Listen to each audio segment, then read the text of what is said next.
Caleb Thornton's hand trembled as his daughter tugged his coat sleeve. Across the frozen market street, a boy sat barefoot in the snow ribs, showing through a torn shirt, eyes hollow as grave dirt. The merchant swept his broom inches from the child's face without looking down. "Papa," Lucy's voice cracked. "Can we buy that boy?" The words hit Caleb like a bullet to the chest.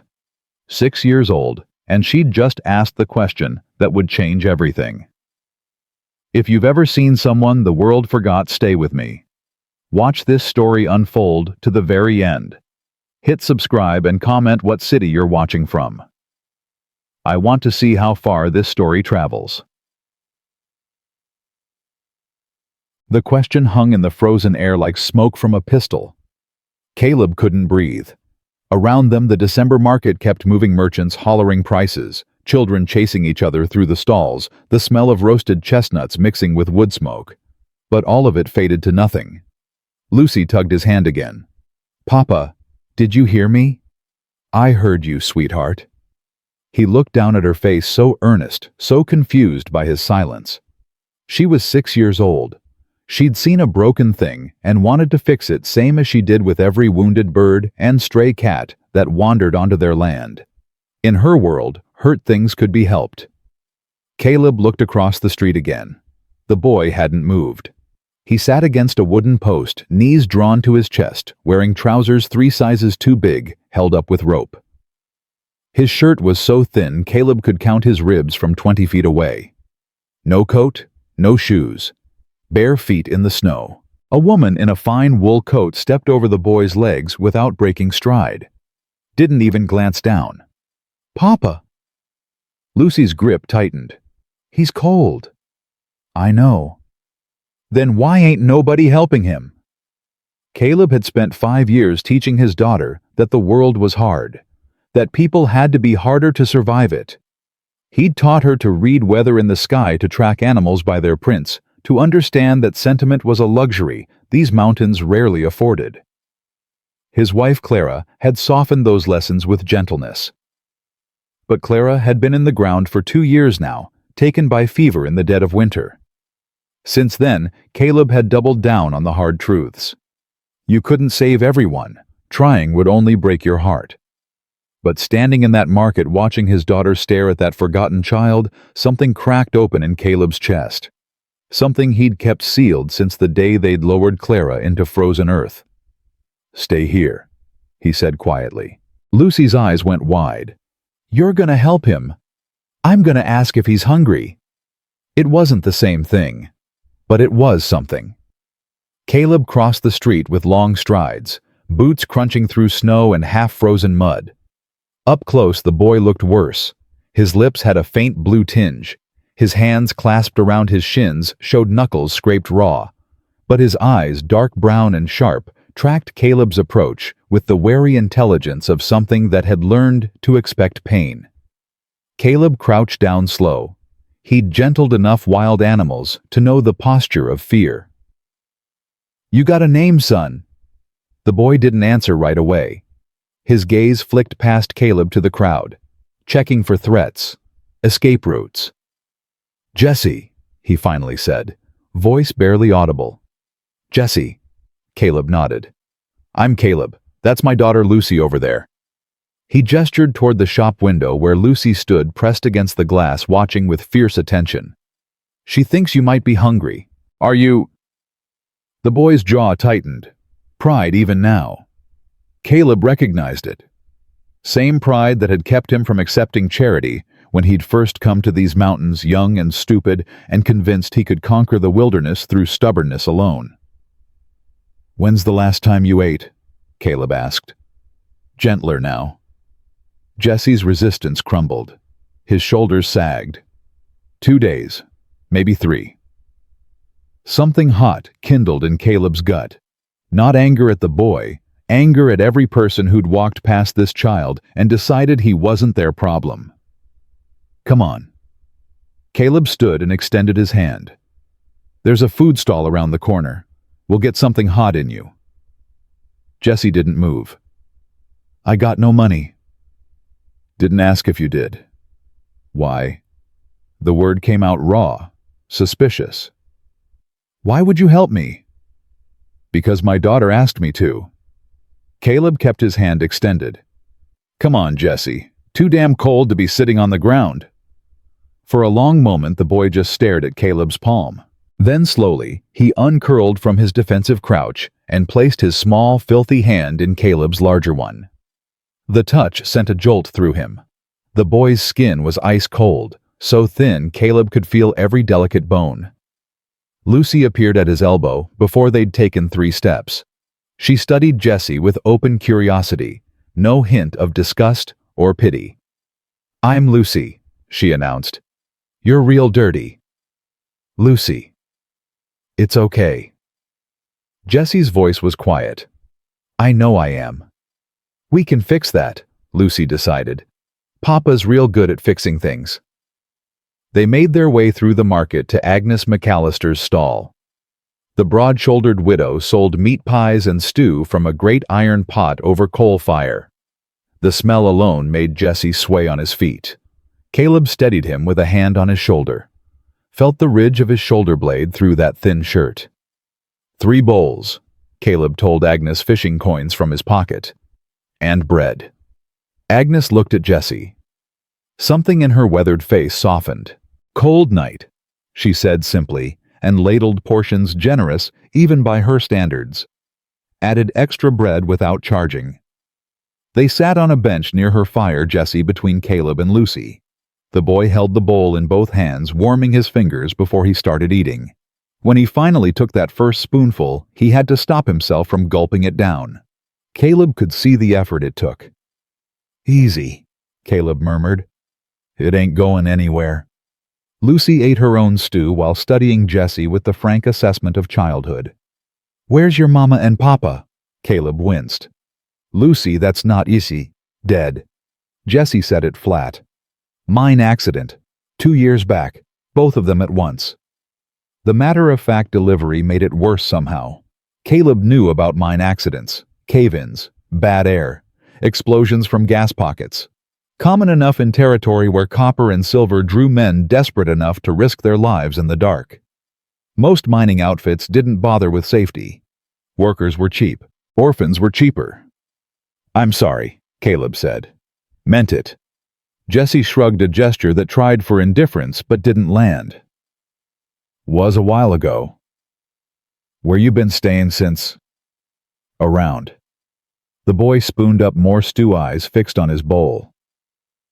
"Worked at the mine for a bit, hauling slag, got sick, couldn't work no more, been in town since spring." 6 months on the street, maybe more. Caleb looked at Jesse's face in the firelight and revised his estimate. The boy was probably older than he looked, maybe 10, just starved down to nothing. Lucy had gone quiet. When Caleb glanced at her, she was staring at Jesse with an expression that reminded him painfully of Clara. That same fierce, protective love his wife had shown every wounded creature she'd ever found. "You can't sleep outside tonight," Lucy said. "You'll freeze." "I got a place." Jesse's tone said otherwise. "Where? Under the mill bridge. Stays dry there." "That ain't a place." Lucy's voice rose. "That's just outside." "Lucy." Caleb's voice carried a warning. He could see where this was heading. Every practical bone in his body screamed at him to stop it. He had his own daughter to think about, his own survival to ensure. Winter in these mountains was brutal enough without taking on extra mouths to feed. He'd worked hard to build a life that was stable and safe. Inviting trouble in the form of a starving street child was the opposite of wise. But Lucy turned to him with Clara's eyes gray-blue, like storm clouds, and asked the question he'd been dreading. "Can he come home with us, just for tonight?" "Lucy, we can't just tonight," she repeated. "Please, Papa. He'll die if he sleeps under that bridge." She wasn't wrong. Temperature was already dropping as the sun sank behind the peaks. By midnight, it'd be well below freezing. By dawn, anyone without shelter might not wake up at all. Caleb looked at Jesse. The boy had set down his bowl and was watching this exchange with a carefully blank expression, like he'd learned not to hope for things. That look decided it. One night, Caleb said, watch Jesse's eyes widen in disbelief. You'll sleep in the barn where it's warm. You'll get a decent meal. Tomorrow we figure out something more permanent. Understood? Jesse nodded, speechless. Lucy threw her arms around Caleb's neck. Thank you, Papa. He hugged her back, breathing in the scent of her hair, wood smoke, and pine soap. Over her shoulder, he met Jesse's gaze and saw something there he recognized. The desperate gratitude of someone who'd been drowning and just felt solid ground under their feet for the first time in months. Finish your stew, Caleb said gruffly. Long ride home. They left town as the market lanterns were being snuffed one by one. Caleb's horse Bess, a sturdy bay mare, carried all three of them, Caleb in the saddle, Lucy in front, and Jesse perched behind, clinging to Caleb's coat with thin fingers. The boy was so light, Caleb barely felt the extra weight. The trail home climbed into the foothills, following a creek that'd be frozen solid by January. Pines pressed close on either side, branches heavy with snow that glowed pale in the rising moonlight. Caleb had chosen this land for its isolation. 15 miles from town. One narrow trail that discouraged visitors. After Clara died, the solitude had been a blessing. Now carrying a strange child home in the dark, he wondered if he'd made a mistake letting himself care. Lucy had fallen asleep against his chest. Behind him, Jesse was still awake. Caleb could feel the tension in the boy's grip. How far? Jesse asked quietly. Another hour. Silence. Then, why are you helping me? Fair question. Caleb considered several answers before settling on the truth. My daughter asked me to. That's it. That's enough. More silence. The trail switchbacked up a steep section. Bess picked her way carefully over rocks hidden beneath the snow. I won't steal nothing, Jesse said finally. And I can work. I'm stronger than I look. The desperate edge in his voice made Caleb's chest tighten. I know you won't steal. And you ain't here to work. You're here because no child should sleep under a bridge in winter. I ain't a child. I'm almost 11. That's still a child. Jesse went quiet again. Caleb could feel him thinking, trying to figure out the angle, the catch. In his experience, nobody did anything without wanting something in return. Caleb understood that logic. He'd learned it himself before Clara taught him that kindness didn't always come with strings.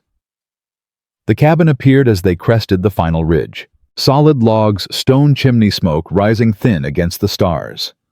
Lamplight glowed in the window, left burning to guide them home. Behind the cabin stood the barn. Beyond that, the chicken coop and smokehouse. It wasn't much, but Caleb had built it with his own hands. Every log cut and placed with care.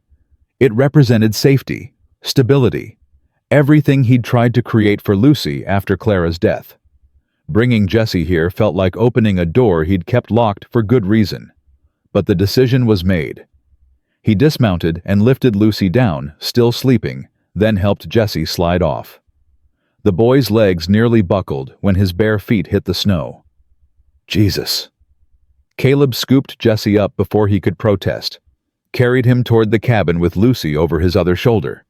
Jesse was stiff in his arms, unused to being held, but too cold and exhausted to fight it. Inside, the fire had burned to coals. Caleb laid Jesse on the rag rug before the hearth and went to stir up the flames. Lucy woke enough to stumble to her bed in the loft, murmuring sleepy goodnights. Fresh wood caught. Fire blazed up, throwing warm light across the cabin's single room. Jesse sat huddled on the rug, looking around with wide eyes. The table and chairs. Shelves of supplies. Clara's rocking chair in the corner. The ladder to Lucy's loft. You hungry again? Caleb asked. Jesse shook his head, but his eyes lingered on the bread and cheese on the table. Don't lie to me, son. If you're hungry, say so. The boy's defenses crumbled. Yes, sir. Caleb cut thick slices of bread and cheese, poured 2 cups of milk. They ate in silence. Jesse still watching Caleb like he expected to be thrown back into the cold any second. When the food was gone, Caleb fetched a wooden tub from the corner, started hauling water from the kettle over the fire. Jesse watched with growing alarm. "What's that for? You." "I don't need—" That wasn't a question. Caleb softened his tone when he saw genuine fear flash across the boy's face. "Look, I ain't gonna hurt you, but you can't sleep in my barn covered in half the street dirt in town. You'll get clean, you'll get warm, and then you'll sleep. Understood?" Jesse nodded slowly. When the tub was full, Caleb set soap and a rag beside it, turned his back to give the boy privacy. Behind him, hesitant sounds of Jesse stripping off filthy clothes, climbing into the water, a sharp intake of breath. "It's hot." "That's the idea." Caleb busied himself banking the fire for the night. Tried not to think about the last time he'd filled that tub for Clara near the end, when she'd been too weak to manage it herself. He pushed the memory down. Grief was a luxury. He'd learned to ration it. When he finally turned around, Jesse was sitting in the tub with his arms wrapped around his knees. Soap suds floating on the water. Clean. The boy looked even younger, all sharp angles and pale skin, dark hair plastered to his skull. But his eyes still held that same weary intelligence. "There's bruises." Caleb kept his voice quiet. He'd seen them when Jesse climbed in. Purple and yellow marks across his ribs. A darker one on his shoulder blade. From before. Jesse didn't look up. "They're old." "Who hit you?" The boy's jaw tightened. "Don't matter now." Caleb wanted to press, but he recognized that same stubborn privacy he'd seen in his own mirror for years. Instead, he fetched clean clothes from his trunk, a flannel shirt that would hang to Jesse's knees, wool socks. "Get dried off. Put these on." Jesse climbed out and dried himself with shaking hands. The bruises looked worse in the firelight, evidence of casual cruelty that made Caleb's anger burn cold and steady. He said nothing, just watched as Jesse pulled on the shirt. The boy disappeared inside the fabric sleeves, hanging past his fingertips. "Come on." Caleb grabbed a lantern and an armful of blankets. "Barn's warmer than you'd think." Bess nickered a greeting from her stall as they entered. The air inside was cold, but still protected from the wind heavy with the smell of hay and horse. Caleb climbed into the hayloft and spread blankets over the loose hay, created a nest that would trap heat. Jesse followed slowly, still moving like something might attack him. "This is for me." The boy stared at the makeshift bed. "Unless you'd rather sleep standing up." Jesse knelt, ran his hand over the blanket. Wonder spread across his face. "It's soft." Something in Caleb's chest cracked a little wider. "Get in before the heat escapes." Jesse burrowed under the blankets fully clothed, curled on his side knees drawn up, looked at Caleb with an expression trying very hard not to be hopeful. "You'll really let me stay till morning?" "Said I would." And then what? Caleb had been asking himself the same question for hours. The smart thing would be to take Jesse back to town in the morning. Find the church maybe. One of the charitable societies. Someone else's problem. But looking at this child, still half convinced this was a dream he'd wake from cold and hungry, under that bridge, Caleb couldn't make himself say it. "We'll figure it out," he said instead. "For now, just sleep." He climbed down from the loft, taking the lantern, but leaving Jesse in darkness, softened by moonlight through the barn walls. At the door, he paused, looked back. All he could see was a small mound of blankets and one thin arm flung out across the hay. One night, Caleb reminded himself. Just one night.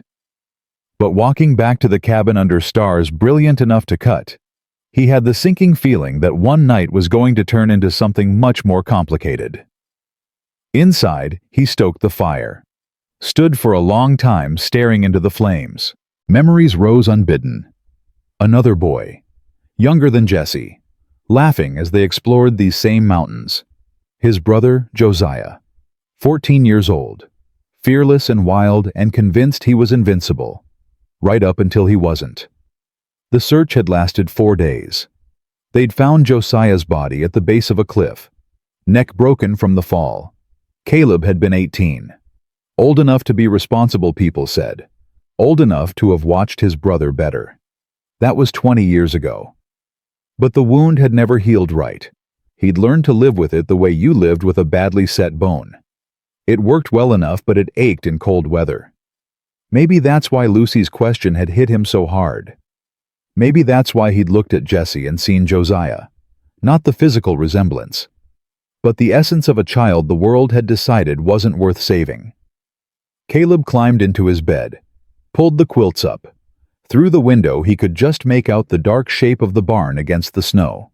Somewhere inside, a boy who'd been invisible that morning was sleeping warm and fed.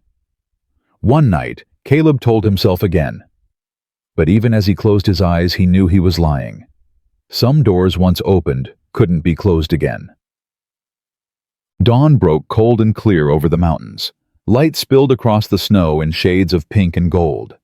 Caleb woke to silence, that particular quiet of winter mornings when the world held its breath. He lay still, watching frost patterns on the window glass. Then remembered the boy in the barn. He dressed quickly, built up the fire, set the coffee pot on to boil before stepping outside. The cold hit like a fist. His boots crunched through snow as he crossed to the barn. Morning light turned everything sharp-edged and crystalline. Inside, Bess nickered softly. From the loft, no sound at all. Caleb climbed the ladder with his heart in his throat, half expecting to find the blankets empty. The boy fled in the night. But Jesse was still there, curled so tight under the covers, only the top of his dark hair showed. Breathing deep and even. Real sleep. Maybe the first he'd had in months. Caleb stood watching for a moment, then climbed back down. He'd let the boy rest. God knew he needed it. Back in the cabin, he started breakfast. Bacon in the skillet, biscuits in the Dutch oven. Familiar motions that settled his thoughts. Lucy climbed down from the loft as the bacon started sizzling, still in her nightgown, hair tangled from sleep. Is he still here? First words out of her mouth. In the barn, sleeping. Relief flooded her face. I thought maybe he was a dream. He's real enough. Caleb flipped the bacon. But Lucy, we need to talk about what happens next. She sat at the table, bare feet swinging. He should stay with us. It ain't that simple. Why not? Because I don't know how to take care of a damaged child, Caleb thought. Because I barely kept you alive after your mother died. Because I'm terrified I'll fail him the way I failed Josiah. But he said, because he ain't ours. Someone might be looking for him. Who his mama and papa are dead. Maybe other family, aunts, uncles. Lucy's expression turned stubborn. Clara's stubbornness, which had been formidable.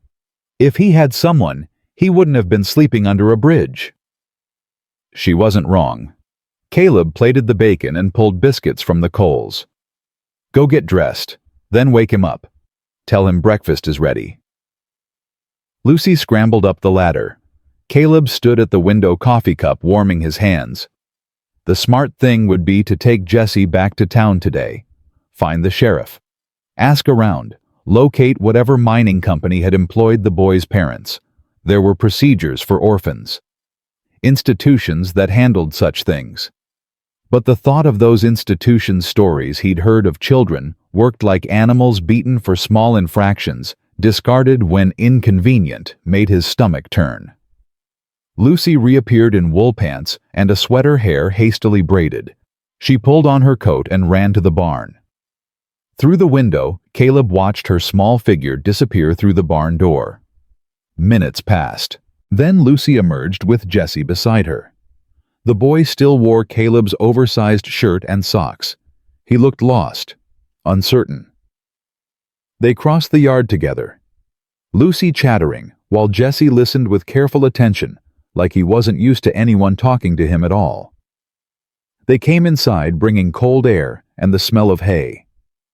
Jesse stopped just past the threshold. taking in the cabin in daylight. The sturdy table, the shelves of supplies, the fire crackling in the hearth. His eyes landed on the food, widened. "Sit," Caleb said. "Both of you." They sat. Caleb loaded plates with bacon and biscuits, added butter and honey, poured milk for the children, coffee for himself. Jesse stared at his plate like he couldn't believe it was real. "Eat before it gets cold." The boy picked up a biscuit with both hands, bit into it, closed his eyes. A small sound escaped him. Not quite a sob, but close. Caleb looked away, gave him privacy for that moment of overwhelming gratitude. They ate in silence for a while. Lucy kept sneaking glances at Jesse, clearly bursting with questions, but holding back. Finally, she couldn't contain herself. "Do you know how to read?" Jesse shook his head. "Never learned." "I can teach you. Mama taught me, and then she taught Papa to teach me more after—" She stopped abruptly, looked at Caleb. "After your mama died," Caleb finished quietly. "It's all right to say it, Lucy." She nodded, turned back to Jesse with renewed determination. "I'm real good at teaching. I taught our chickens their names." Despite everything, Jesse's mouth twitched. "Chickens don't know their names. Ours do. Penny Henrietta and Duchess Jr. You named a chicken after the horse? She's got the same color feathers." This time Jesse did smile. Just a flash before he caught himself. But it was enough to transform his face from haunted to something closer to the child he should have been. Caleb cleared his throat. "Jesse, I need to ask you some questions about before." The smile vanished. The boy's shoulders tensed. "What kind of questions? About your folks, what mine they worked for, whether you got family anywhere who might be wondering where you are." Jesse's hands tightened on his fork. "Ain't nobody wondering."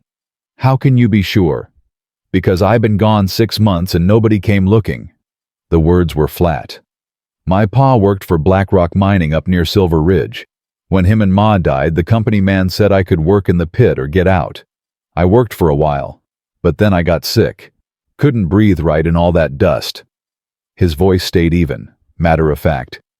"They turned me out, said I was useless."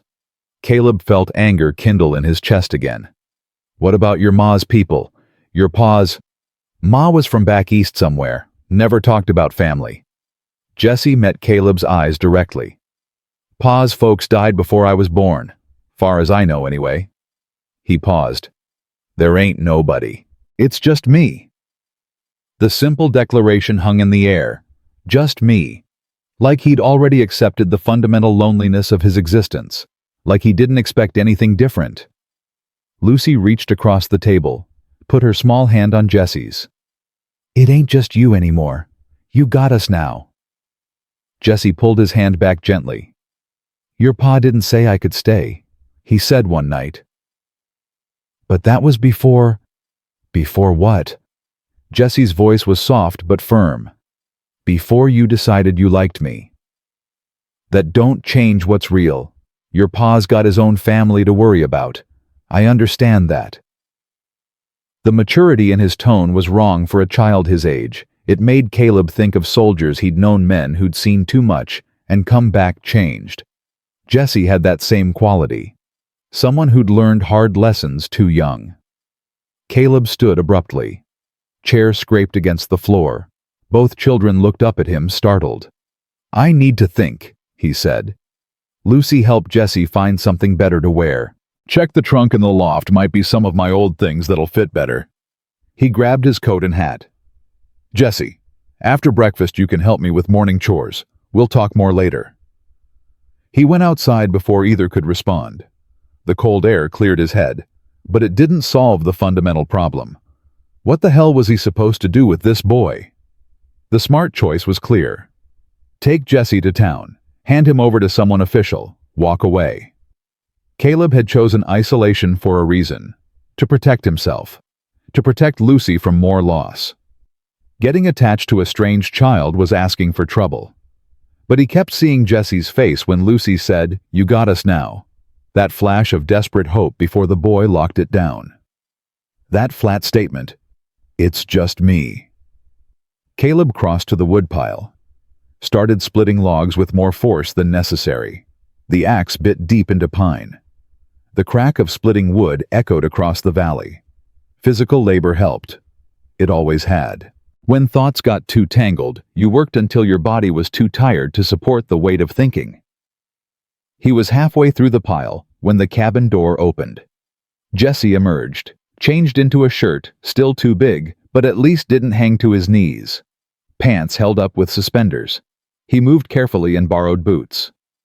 "Lucy said you might need help." His voice was quiet, uncertain. Caleb straightened, wiped sweat from his forehead despite the cold. "You know how to stack wood?" "Yes, sir." "Then stack these by the cabin door. We'll bring them inside later." They worked in silence. Caleb splitting, Jesse stacking. The boy moved efficiently despite his thin frame clearly familiar with physical labor. His hands were steady on the wood, and he built the stack with care. After a while, Caleb set down the axe. "How old were you when your folks died?" Jesse didn't pause in his stacking. 9, almost 10. "And the mine just put you to work. No questions.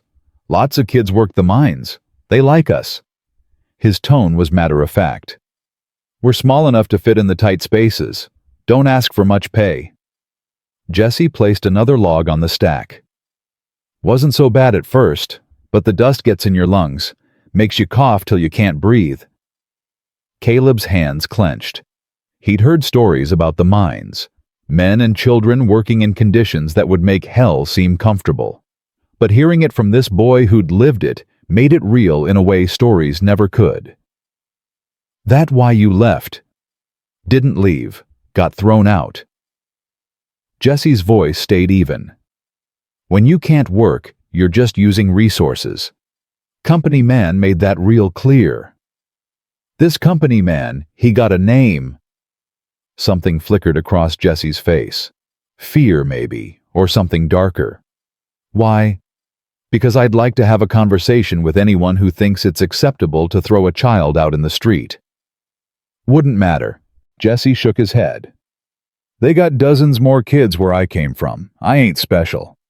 His voice was steady, but his hands had stilled on the wood. "Even if you talked to him, even if you got angry, it wouldn't change nothing. That's just how things are."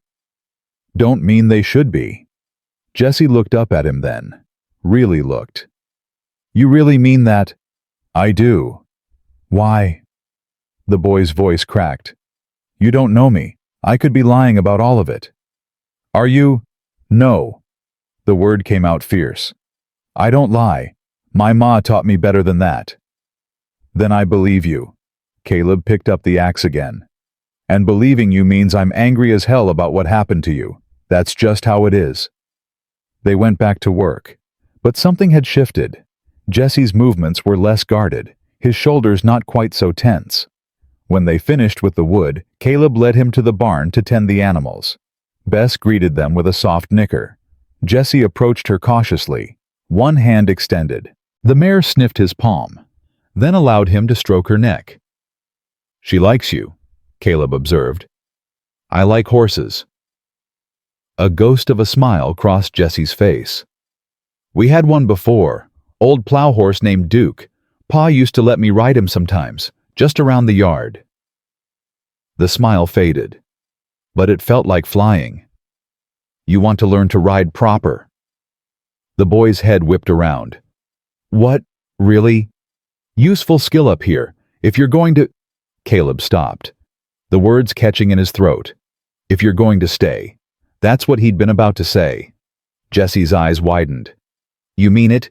You'd teach me?" "I—" Caleb ran a hand through his hair, frustrated with himself. He was making promises he hadn't decided to keep, giving this boy hope that might end in disappointment. But looking at Jesse's face lit up with something that looked almost like joy, he couldn't bring himself to take it back. "Yeah," he said finally. "I'd teach you." They finished the barn chores together, feeding Bess, checking the chickens, hauling water. Jesse worked without complaint, quick to understand what needed doing, careful to do it right. He had good instincts, Caleb noticed, a willingness to work hard that spoke to his upbringing. His parents might have been poor, but they'd taught him the value of honest labor. By the time they returned to the cabin, the sun was fully up. Temperature had climbed slightly. Lucy met them at the door, practically vibrating. "Can we show Jesse the creek?" "Please, Papa. I want to show him where we catch fish in summer." Caleb hesitated. He needed to make a decision about the boy. Today. Before it got any harder. But Lucy was looking at him with such hope. And Jesse was standing there trying so hard not to care one way or another. "All right," Caleb heard himself say. "But stay close to the cabin. Don't go near the ice. It ain't thick enough to hold weight yet." They bundled up in coats and scarves, headed out following the trail down to the creek. Caleb stayed back, let them walk ahead, watched as Lucy chattered and Jesse listened with that same careful attention. The boy asked questions occasionally. Lucy answered with authority, clearly enjoying her role as guide. The creek ran through a small valley below the cabin, its surface frozen in ripples and swirls. Snow-covered pines crowded both banks. Lucy pointed out landmarks. The pool where trout gathered in summer. The flat rock where she and Clara used to watch for deer. The lightning-struck pine that marked the property boundary. Jesse took it all in with wonder, turning slowly to see everything, like he was trying to memorize the landscape. "It's real pretty," he said finally. "Prettiest place I ever seen." "You can see it every day if you live here," Lucy said, then looked guilty. "I mean, if you stayed, I'm sorry. I know Papa hasn't decided." "It's okay." Jesse managed a small smile. "I understand." But Caleb, watching from a distance, saw the longing in the boy's face as he gazed around at the valley. At the cabin visible through the trees. At Lucy beside him. Jesse wanted this. Wanted it with desperate intensity he was trying hard to hide. Safety, warmth, a place to belong. Simple things every child deserved. Things this child had been denied. And Caleb realized, standing there in the cold with his breath misting in the air, that he'd already made his decision. Maybe he'd made it last night in the market. Or this morning watching Jesse sleep. Or just now, seeing the boy's face light up at the thought of learning to ride. The exact moment didn't matter. What mattered was this: sending Jesse back to town, to institutions or indifferent authorities or worse, felt wrong in a way Caleb couldn't ignore. This boy had been thrown away by people who should have protected him. Caleb couldn't do the same thing. He thought of Josiah, all the ways he'd failed to keep his brother safe. He thought of Clara, who would have taken Jesse in without a second's hesitation. He thought of Lucy, who'd looked at a suffering child and asked the simplest question in the world. "Can we help him?" The decision settled over him like snow. Quiet. Inevitable. He walked down to where the children stood by the creek. They turned to look at him, both of them, and the hope on their faces was almost painful. "Jesse," Caleb's voice came out rough. "I want to ask you something. Need you to answer honest." The boy's shoulders tensed. "Yes, sir." "If you could choose, if you had somewhere safe to live, food to eat, a warm bed every night, would you want that?" Jesse's throat worked. "Yes, sir." "And if that place was here, with us?" The boy went very still. Lucy grabbed Caleb's hand, squeezing hard. "I ain't gonna be trouble." Jesse's words came out in a rush. "I'll work hard. I'll do whatever you need. I won't eat much, and I can sleep in the barn, and—" "That ain't what I asked." Caleb crouched down so they were eye level. "I asked if you'd want to stay, not because you'd work for it or earn it. Just stay. Be part of this family." Jesse's eyes went bright with tears he was fighting hard not to shed. "Why would you do that?" His voice cracked. "You don't even know me." "I know enough. I know you're a good kid who got dealt a bad hand. I know you deserve better than what you've gotten." Caleb's voice roughened. "And I know what it's like to lose people, to be alone. I wouldn't wish that on anyone, least of all a child. But I'm nobody. I'm just... You ain't nobody. Lucy's voice cut in fierce as fire. You're Jesse, and we want you here. Tears spilled down the boy's cheeks. He scrubbed at them with his sleeve, looking embarrassed. I can't. You don't have to decide right now, Caleb said gently. But the offer stands. You can stay here with us, long as you want. No conditions, no expectations, except that you'll be safe and cared for. That's it. Jesse stood there shaking, tears running freely now. Then, in a voice barely above a whisper, I want to stay, please. I want it so bad. Lucy threw her arms around him. Jesse stiffened for a moment, then hugged her back with desperate strength, his thin shoulders heaving. All the fear and loneliness and pain he'd been holding back came pouring out. Caleb put a hand on the boy's shoulder, felt him shudder. It's all right, he said quietly. You're home now. You're safe. They stood there by the frozen creek, the three of them, until Jesse's tears finally slowed. When he pulled back from Lucy, his face was blotchy and his eyes were red. But something had eased in his expression. Some terrible tension finally released. Thank you, he whispered. Thank you. Caleb nodded, not trusting his own voice. They walked back to the cabin together, Lucy chattering about all the things she'd show Jesse, all the adventures they'd have. Jesse listening with a smile that was growing steadier, more real. Inside, Caleb built up the fire and made tea. They sat around the table warming their hands on the cups, and for the first time since Clara's death, the cabin didn't feel quite so empty. But even as relief settled over him, Caleb felt a whisper of unease. He'd made a promise to this boy, taken on a responsibility he wasn't sure he could fulfill. And somewhere in the back of his mind a question nagged. What if he failed again? What if his protection wasn't enough? He pushed the thought away. He'd made his choice. Now he'd live with it. And do everything in his power to make sure Jesse knew he was wanted, valued, safe, even if it meant facing down whatever came next. The unease Caleb felt that morning by the creek proved prophetic, though not in ways he could have anticipated. The first week passed quietly enough. Jesse settled into the rhythms of mountain life with a careful eagerness that spoke to how much this chance meant to him. He learned to feed the chickens without spooking them, carry water without sloshing, split kindling with strokes that grew more confident each day. Lucy appointed herself his teacher in everything. Letters traced in flour on the table, animal tracks identified in the snow, the names of every star visible from the cabin porch. Caleb watched them together and felt something in his chest that was equal parts warmth and terror. The boy was becoming real to them, woven into the fabric of their daily life.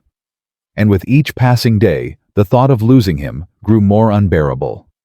On the 8th morning that fear took shape, Caleb was in the barn mucking out Bess's stall when he heard horses approaching. Multiple riders, moving at a steady pace up the trail. He set down his pitchfork, stepped outside, shaded his eyes against the winter sun. 3 men on horseback emerged from the tree line, their breath and their horse's breath creating clouds of mist in the cold air. The lead rider was tall and heavy-set, dark coat, hat pulled low. The 2 behind him were younger, harder-looking, the kind of casual menace that came from men who enjoyed having power over others. All 3 wore gun belts. Caleb's hand went instinctively to his own hip where his Colt rested. He walked toward them slowly, positioning himself between the riders and the cabin. "Help you, gentlemen," he called when they were close enough. The lead rider reined in his horse 10 feet away. Up close, his face was weathered and hard, eyes like chips of flint. "Name's Silas Gentry. I'm here on behalf of Black Rock Mining." Caleb's jaw tightened. "You're a long way from Silver Ridge." "Looking for something that belongs to the company." Gentry's gaze moved past Caleb to the cabin. A boy, about 10-11 years old, dark hair, answers to Jesse. "What makes you think he's here?" "Word travels." Gentry's smile didn't reach his eyes. "Someone in town mentioned you picked up a street kid at the market last week. Brought him home. He leaned forward in his saddle. That sound familiar? Might. What's your interest in the boy? Company property. Gentry said it like he was discussing livestock. His parents died owing the company money, room and board equipment costs, the usual. Boy worked off some of the debt but ran before it was settled. We're here to collect what's owed. He's a child, not property. Law says different. Gentry shifted in his saddle. His parents' debt passes to him. He works it off or he faces consequences. His voice hardened. Now, you gonna bring him out or do we need to go in and get him? Behind Caleb. The cabin door opened. He didn't turn around. Stay inside, both of you. But Jesse's voice came from the porch. It's all right, Mr. Caleb. Caleb spun. The boy stood on the porch steps, face pale but set with determination. Lucy was right behind him, her hand clutched in his. I knew they'd come eventually. Gentry's eyes lit up with satisfaction. There you are, smart boy. Showing yourself saves us all some trouble. Jesse walked forward, Lucy still holding his hand. I don't owe you nothing. The boy's voice was steady, despite the fear Caleb could see in his eyes. I worked in that mine till I couldn't breathe no more. You got your money's worth. That ain't for you to decide. Gentry gestured to his men. The company has records. Records say you owe another 6 months minimum. He jerked his chin at the two younger men. Get him on a horse. We're wasting daylight. The two riders dismounted. Caleb stepped in front of Jesse. His hand rested openly on his gun. Nobody's taking this boy anywhere. Gentry's expression hardened. You're interfering with company business. That's a crime. So is child labor. So is debt bondage. So is throwing a sick child out to die, and then claiming he still owes you money. Caleb's voice went cold as mountain ice. You want to talk about crimes, we can talk all day, but you ain't taking him. One of the younger men laughed, stringy fellow with a scar across his cheek. You think you're gonna stop all three of us, old man? I think you're gonna find out if you take another step. The tension stretched taut as wire. Gentry studied Caleb with the calculating look of someone assessing an opponent. Weighing odds. Behind Caleb he could hear Lucy's frightened breathing. Feel Jesse trembling beside him. Finally Gentry spoke. You know what you're doing here? You're making an enemy of Blackrock Mining. That ain't a smart move in this territory. Don't much care about smart right now. I care about that boy staying where he belongs. And where's that? Gentry's tone turned mocking. With you. What are you, his father now? You adopt every stray that wanders onto your property. If that's what it takes. Something flickered across Gentry's face. Surprise, maybe. Or recalculation. He leaned back in his saddle. The law's on our side. We'll be back with the sheriff. And when we come, you'll hand that boy over or face charges. Then I guess I'll see you when you come back. Caleb didn't move. Didn't blink. But you're leaving now. Empty-handed. For a long moment nobody moved. Then Gentry jerked his chin at his men. They remounted. But the one with the scar spit in the snow near Caleb's feet as he did.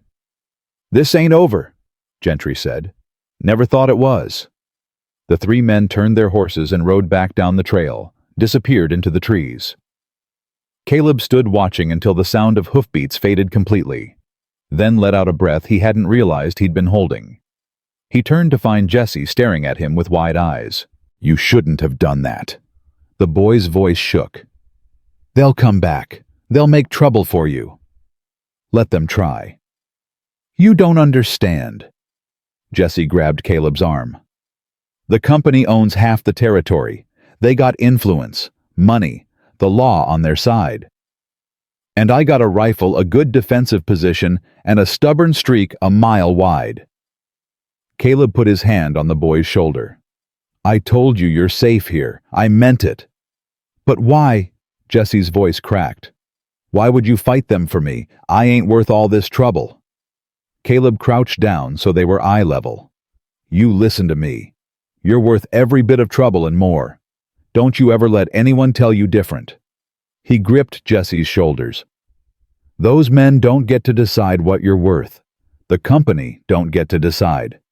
Only you get to decide that. You understand me?"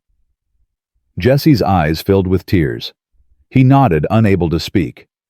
Lucy grabbed both of them in a fierce hug. "They're bad men, Papa. Real bad."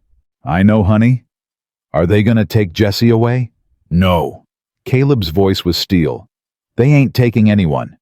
But we need to be smart about this. Come on, inside. We got planning to do." In the cabin, Caleb built up the fire and made coffee while the children sat at the table. Jesse still pale and shaken. When Caleb sat down across from them, he could see the defeat in the boy's eyes. "I should go," Jesse said quietly. "I should leave before they come back. If I ain't here, they can't cause you trouble. And go we're back to the streets, back to sleeping under bridges."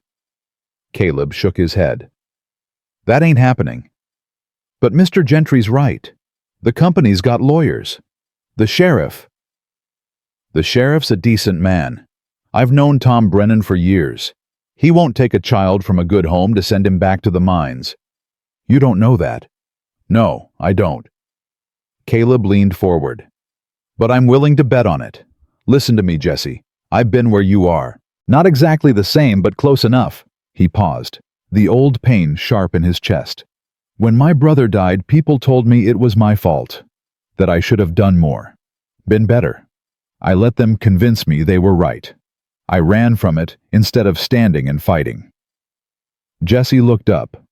"Your brother?" "Josiah. He was 14, fell off a cliff in these mountains." Caleb's voice roughened. "I was supposed to be watching him. I was 18, old enough to be responsible, people said. Old enough to have kept him safe. That wasn't your fault. Took me 20 years to believe that. And some days I still don't." Caleb met the boy's eyes. "Point is, I won't run again. And I won't let them take you without a fight. But I need you to trust me. Can you do that?" Jesse's hands clenched on the table. "What if trust ain't enough? What if they come with a dozen men next time? Then we deal with a dozen men." "How?" Fair question. One Caleb had been asking himself. He stood and went to the window, looked out at the trail where Gentry and his men had disappeared. "We make sure we got the law on our side. We make sure everyone knows what's happening here. And we prepare for the worst while hoping for the best." "That ain't a plan." Jesse's voice was flat. "That's just hoping." Caleb turned back. "You're right. So here's the actual plan." He sat down again.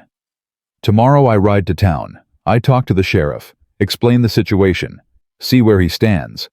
I also talk to Agnes at the market. She knows everyone. Word spreads fast through her." He paused. "We make sure people know what BlackRock Mining is trying to do. Public opinion won't stop them, but it'll make it harder for them to act quiet. And if that don't work, then we got other options." Caleb's jaw set. "Legal ones." He went to the corner and retrieved his rifle. A Winchester repeater, well-maintained and reliable. Set it on the table between them. "This is a tool, same as an axe or hammer, only dangerous if you don't know how to use it proper." He looked at both children. "I'm going to teach you both how to shoot, not because I want you to have to use it, but because I want you able to protect yourselves if I ain't here." Lucy's eyes went wide. "Really? Really? And I'm going to teach you both what to do if strangers come when I'm gone, where to hide, how to stay quiet, when to run." He met Jesse's gaze. "I won't let them take you, but you need to know how to fight for yourself too." Some of the defeat faded from Jesse's expression, replaced by something harder, more determined. "Okay." His voice steadied. "I'll learn. I'll do whatever it takes." They spent the rest of that day on preparation. Caleb showed them the rifle, how to load and unload, how to aim and fire. He took them outside and set up targets, old cans and pieces of wood, and let them practice. Lucy was better than he expected. Her small hands steady. Jesse was shakier at first, But he learned fast. His jaw set with concentration. Between shooting lessons, Caleb taught them the cabin's defenses. The bar that dropped across the door. The window shutters that latched from inside. The loose board in the loft that led to a crawl space where they could hide. He showed them the back trail that led down to the creek and up over the ridge. An escape route if they needed it.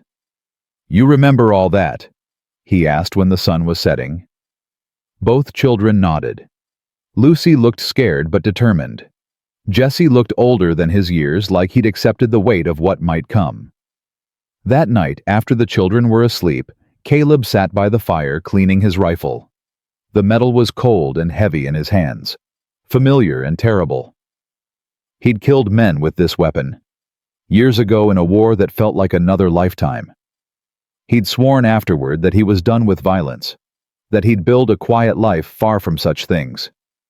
But here he was, preparing for a fight to protect a boy he'd known for barely more than a week. The thought should have terrified him. Instead, it felt right, clear. For the first time since Clara's death, Caleb felt like he knew exactly what he was supposed to be doing. At dawn, he saddled Bess and prepared to ride to town. Jesse and Lucy stood on the porch watching him, both bundled against the cold. "I'll be back before dark," Caleb promised. "Remember what I taught you." "We remember," Lucy said. Jesse just nodded, his face serious. Caleb rode down the trail with the sun rising behind him, turning the snow to gold. The ride to town took 3 hours. He spent them thinking through every possible outcome, every argument he might need to make. Silver Creek was busier than it had been on market day, wagons loading supplies. Men gathered outside the saloon despite the early hour. Caleb tied Bess outside the sheriff's office and went inside. Tom Brennan was a solid man in his 50s, gray hair, weathered face that had seen most everything the frontier had to offer. He looked up from his desk when Caleb entered. Expression cautious. "Caleb Thornton. Wasn't expecting you." "Need to talk, Tom. It's important." Brennan gestured to a chair. "Figured you might. Heard Silas Gentry rode out your way yesterday." "News travels fast." "Always does." Brennan leaned back. "He came to see me this morning. Said you're harboring a boy who owes BlackRock mining money. Said he wants me to ride out there with a warrant." Caleb's jaw tightened. "And are you?" "That depends." Brennan studied him. "Tell me your side." So Caleb did. He explained finding Jesse in the market, the boy's history, the abuse he'd suffered at the mine. He explained Gentry's visit, the threats, the claim of debt that was nothing more than exploitation dressed up as legality. When he finished, Brennan was quiet for a long moment. Then he sighed. "Hell, Caleb, you've put me in a bad spot." "How so?" "Because technically Gentry's right." Brennan held up a hand when Caleb started to protest. "The law says a child can inherit their parents' debts. And if the company has documentation that the boy's parents owed them money, then legally, they can force a child into servitude." Caleb's voice went hard. "Tom, you can't be serious. I'm telling you what the law says, not what I think is right." Brennan rubbed his face. "But here's the thing. BlackRock Mining's been leaning on people in this territory for years. They got judges in their pocket, politicians on their payroll. If I go against them without solid ground to stand on, they'll have me removed. Put someone in this office who will do what they want." "So you're just going to hand Jesse over?" "I didn't say that." Brennan stood, went to the window. "I'm saying we need to be smart. If you want to keep that boy, we need to find a legal way to do it. Something that'll stand up even if the company pushes back." "Like what?" Brennan turned. "Adoption. If you formally adopt Jesse, make him your legal son, then the debt becomes void. Can't force a man's child into servitude to pay his dead parents' debts. That's been settled law since Reconstruction." Hope flared in Caleb's chest. "How fast can we do that?" "Normally few weeks, maybe a month with all the paperwork and court approvals." "I don't have a month." "I know." Brennan grabbed his coat. But I might be able to speed it up. Judge Aldridge owes me a favor, and he's got no love for the mining companies." He headed for the door. "Come on, let's go talk to him now." They found Judge Harrison Aldridge in his chambers, a thin man with sharp eyes and a sharper mind. He listened to their story without interruption, fingers steepled under his chin. When they finished, he was quiet for a moment. Then he said, "You're asking me to process an adoption in record time to circumvent what is, however distasteful, a legal debt claim." "I'm asking you to protect a child from exploitation," Caleb said. "Same thing, different words." Aldridge leaned back. "I appreciate honesty, Mr. Thornton. Let me be honest in return." He stood, walked to his bookshelf. "I've watched BlackRock Mining operate in this territory for 5 years. Seen them treat workers like disposable machinery. Seen them ruin lives for profit. Seen them use the law as a weapon against anyone who stands in their way." He turned back. "I've also been waiting for someone to stand up to them, someone with the backbone to fight, and the sense to do it legally." His eyes met Caleb's. That someone... I'm a man trying to protect a boy who deserves better than what he's gotten. If that means standing up to a mining company, then yes." Aldridge smiled, a thin, sharp expression. "Then I'll help you. But understand this." He stepped closer. "Once we start this process, there's no backing out. You'll be adopting this child legally and completely. He'll be your son in every way that matters. Can you commit to that?" Caleb thought of Jesse's face when he'd asked if he could stay. Thought of the boy's determination to learn, to work, to be worthy of the kindness being shown to him. Thought of how the cabin felt less empty with him there. How Lucy had blossomed having someone to care for. "Yes," he said. "I can commit to that." "Then we begin immediately." Aldridge pulled out paper and began writing.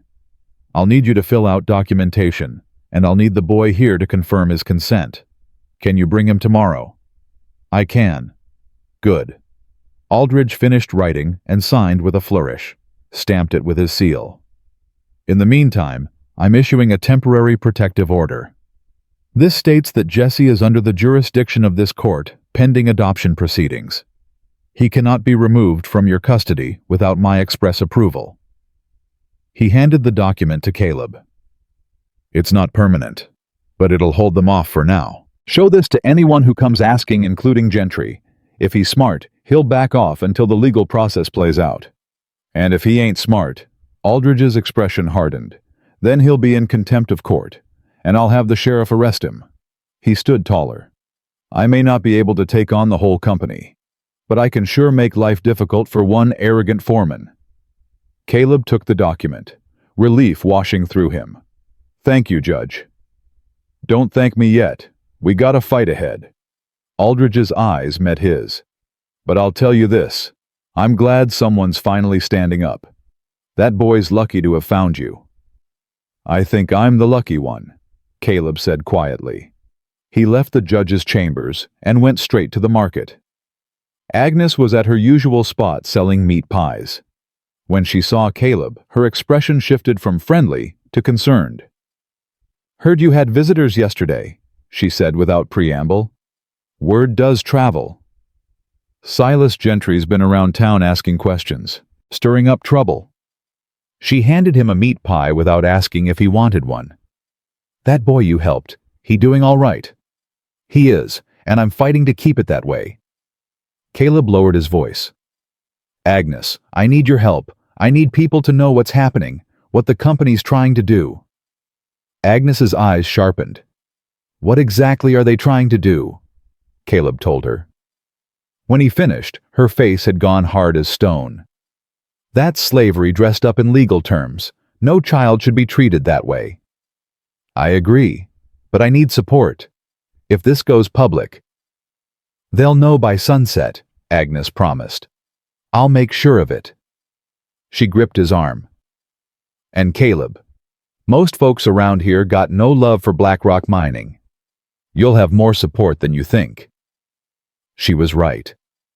By the time Caleb rode out of town 2 hours later, he'd been stopped half a dozen times by people expressing support, offering help, sharing their own stories of the company's cruelty.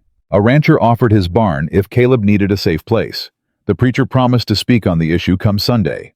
Even the banker pulled him aside and said quietly that he'd be willing to testify about the company's questionable financial practices if needed. Caleb rode home with Aldridge's protective order in his coat and a small seed of hope growing in his chest. It wasn't over, far from it. But for the first time he felt like they might actually have a chance. He reached the cabin as the sun was setting, painting the snow in shades of orange and red. Jesse and Lucy ran out to meet him, both talking at once, asking questions. He dismounted and showed them the document. "What's it mean?" Jesse asked, struggling with the legal language. "It means you're staying, officially, legally." Caleb crouched down. "At least until the adoption goes through." Jesse's eyes widened. "Adoption. If you want it. If you want to be my son. Not just someone staying in my barn." Caleb's voice roughened. "It's your choice, Jesse. But I'm offering, if you'll have it." The boy's throat worked. Tears filled his eyes. "You want to adopt me? Really? Really?" Jesse threw his arms around Caleb's neck, holding on so tight it hurt. "Yes." His voice cracked. "Yes. I want that. I want it more than anything." Lucy joined the embrace. And they stood there in the snow as night fell. Three people who'd found each other against all odds, becoming something that looked remarkably like family. But even as Caleb held them close, he knew this was just the beginning. Gentry would come back. The company would push harder. The fight was far from over. Still holding these two children, feeling their trust and their hope. Caleb knew he'd made the right choice. Whatever came next, they'd face it together. The next morning dawned cold and brilliantly clear. The kind of winter day that made the mountains look carved from ice and light. Caleb woke before sunrise and lay listening to the quiet breathing from the loft where both children slept. In 3 hours he'd take Jesse to town to stand before Judge Aldridge and formally consent to the adoption. The protective order bought them time. But this would make it real, legal, permanent, if nothing went wrong. He dressed in the dark and went outside to split wood. Needed the physical work to settle his nerves. The axe bit into frozen pine with satisfying cracks that echoed across the valley. He was halfway through the pile when he heard riders again. Multiple horses, moving fast up the trail. His hand went to the rifle leaning against the woodpile. Through the trees he counted 5 riders this time. Gentry in the lead. Beside him rode a man in a dark suit and bowler hat who looked distinctly out of place on horseback. The other 3 were the same hard-looking men from before, plus one more. Caleb set down the axe, picked up the rifle, walked to meet them in the yard. Behind him the cabin door opened. He held up a hand without turning. "Stay inside, both of you." The door closed, but he knew they'd be watching from the window. He stood alone as the riders approached, rifle held casual, but ready. When they were close enough, Gentry pulled up his horse and smiled, the expression of a man who thought he held all the cards. "Mr. Thornton, didn't expect to see me back so soon, I imagine." "Can't say I'm pleased about it." The man in the suit cleared his throat. Thin, pinched face, eyes that calculated everything they saw. "Mr. Thornton, my name is Cornelius Wainwright. I'm the regional director for Blackrock Mining, Mr. Gentry's superior." His voice was smooth as oil. "I've come to resolve this matter personally." "Nothing to resolve. I got a court order saying the boy stays with me." Wainwright's expression didn't change. "Yes, Judge Aldridge's protective order. Very creative." He reached into his coat, produced a document. But ultimately ineffective. He held it up. "This is a writ from Judge Prescott in the territorial capital. It overrides Aldridge's order and authorizes the immediate return of the boy to company custody." Caleb's stomach dropped, but he kept his face neutral. "Aldridge has jurisdiction here. Prescott outranks him, Territorial court supersedes local authority. Wainwright's smile was thin and cold. I'm sorry, Mr. Thornton, but the law is quite clear. The boy comes with us. Today. Like hell he does. Mr. Thornton. Wainwright sighed like a parent dealing with a stubborn child. I understand your emotional attachment. But you don't understand. I understand plenty. Caleb's voice went flat and hard. That boy ain't property. He's a child who nearly died because your company worked him till he couldn't breathe, then threw him away like trash. His grip tightened on the rifle. You want him back? It ain't because you care about some fictional debt. It's because someone stood up to you, and you can't let that go unpunished. Wainwright's expression finally showed something. Irritation. Your opinions on our business practices are irrelevant. We have the law on our side. Show me that writ. Wainwright hesitated, then nudged his horse forward and extended the document. Caleb took it with his free hand, keeping the rifle ready with the other. He scanned the legal language, heart sinking with every line. It looked legitimate. Official seal, proper signatures, all the technical requirements met. But something nagged at him. The date at the top showed it had been issued yesterday. Impossibly fast for a territorial court writ which normally took days or weeks to process. And Judge Prescott's signature looked slightly off. The ink a different shade than the rest of the document. This is a forgery, Caleb said flatly. Wainwright's face went rigid. How dare you? The ink's wrong. The date's impossible. And I happen to know Judge Prescott's signature because I served with his son in the war. Caleb handed the document back. This ain't it. He raised the rifle slightly. You got nothing. Now get off my property before I start shooting. For the first time, uncertainty flickered across Wainwright's face. But Gentry leaned over and whispered something to him. Wainwright's expression hardened again. Even if you're right, which I'm not conceding, it doesn't matter. His voice went cold. We're not leaving without that boy. You can hand him over peacefully, or we can take him by force. Your choice. Caleb raised the rifle fully, not quite pointing at anyone, but making his intentions clear. Third option. You ride away now. Nobody gets hurt. 5 against 1, old man. Gentry's voice was mocking. You really want those odds? I've faced worse. Have you? Gentry's hand drifted toward his gun. Because I'm thinking you're bluffing. You ain't gonna shoot anyone over a street kid you picked up 2 weeks ago. Caleb's finger moved to the trigger. You'd be surprised what I'll do to protect my family. The moment stretched taut. Behind him, Caleb heard the cabin door open again. He risked a glance back. Jesse stood on the porch, Lucy beside him. The boy had Caleb's old Colt in his hands. Too big for him, but held with surprising steadiness. Jesse, get back inside. No, sir. Jesse's voice shook but held firm. You said we're family. That means I stand with you. Gentry laughed. Boy, you don't know what you're doing. Put that gun down before you hurt yourself.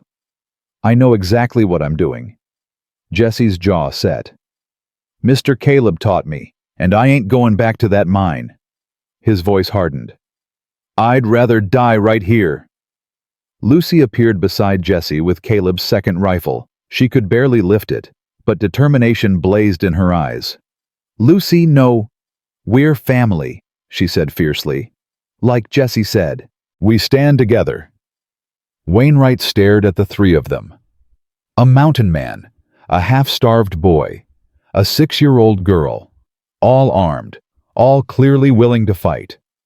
Something in his expression shifted. He turned to Gentry. This is getting out of hand. They're bluffing, Gentry insisted. Are they? Wainwright studied Caleb's face. Because that man looks like he's killed before, and will again without hesitation. He was right. Caleb had killed in the war, and once after when bandits tried to raid his camp. He'd hoped those days were behind him, But if these men forced his hand, he'd do what was necessary, and they could see it in his eyes. Wainwright made a decision. "We're leaving." He held up a hand when Gentry started to protest. "But this isn't over, Mr. Thornton.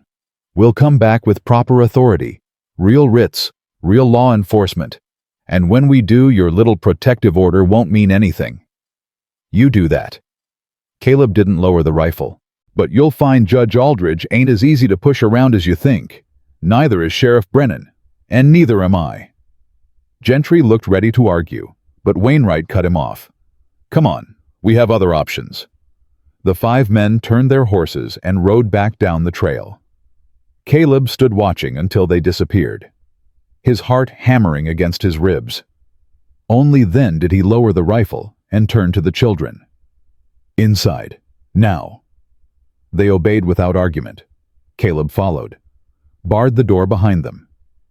Jesse set down the Colt with shaking hands. Lucy put down the rifle and immediately burst into tears. Caleb pulled them both close, felt them tremble against him. "You shouldn't have come out," he said. But there was no heat in his words. "That was dangerous, foolish, and right," Jesse interrupted quietly. "You said we're family. Family don't let each other stand alone." Caleb looked at this boy who'd been starving in the street 2 weeks ago, who'd learned to expect nothing but cruelty from the world, and saw in him a courage that shamed Caleb's own. He pulled Jesse closer. "You're right, but don't ever scare me like that again." "I won't, promise." Jesse paused. "Was that paper really a forgery?" "I think so. The timing was wrong. Signature looked off." Caleb's jaw tightened. "But even if it was real, it don't matter. They showed their hand. They're willing to break the law to get you back.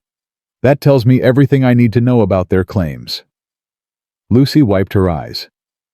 "Are they going to come back?" "Probably. But we'll be ready." Caleb stood, went to the window, looked out at the empty trail. "We need to move faster than I planned. Jesse, get dressed in your best clothes. We're going to town right now, and we're finishing this adoption today, even if I have to camp on Aldridge's doorstep until he signs the papers." They rode to town within the hour. Caleb pushed Bess harder than he liked, but speed mattered more than caution now. The protective order clearly wasn't enough. BlackRock had resources and connections that could overwhelm local authority if given time. Their only chance was to complete the adoption before the company could marshal its full power against them. Judge Aldridge was in his chambers when they arrived. Caleb burst in without knocking, Jesse close behind. Aldridge looked up sharply, then saw their faces and stood. "What happened?" Caleb explained the morning's confrontation, the forged writ, Wainwright's threats. Aldridge's expression grew darker with every word. "They forged a territorial court order." His voice was tight with anger. "That's not just illegal. It's stunningly arrogant." He began pulling documents from his desk. "All right, we're doing this now." He looked at Jesse. "Son, come here." The boy stepped forward nervously. Aldridge's expression softened. "Do you understand what adoption means?" "It means Caleb Thornton becomes your legal father. You take his name. You live under his authority. You become part of his family in every way the law recognizes." He paused. "It also means any debts or obligations from your birth family are severed. You'd be starting fresh, legally speaking." His eyes met Jesse's. "Do you understand?" "Yes, sir." "And is this what you want? You don't have to do this if you're uncertain." Jesse glanced back at Caleb, then faced the judge squarely. "It's what I want. Mr. Caleb's been better to me in 2 weeks than anyone's been my whole life."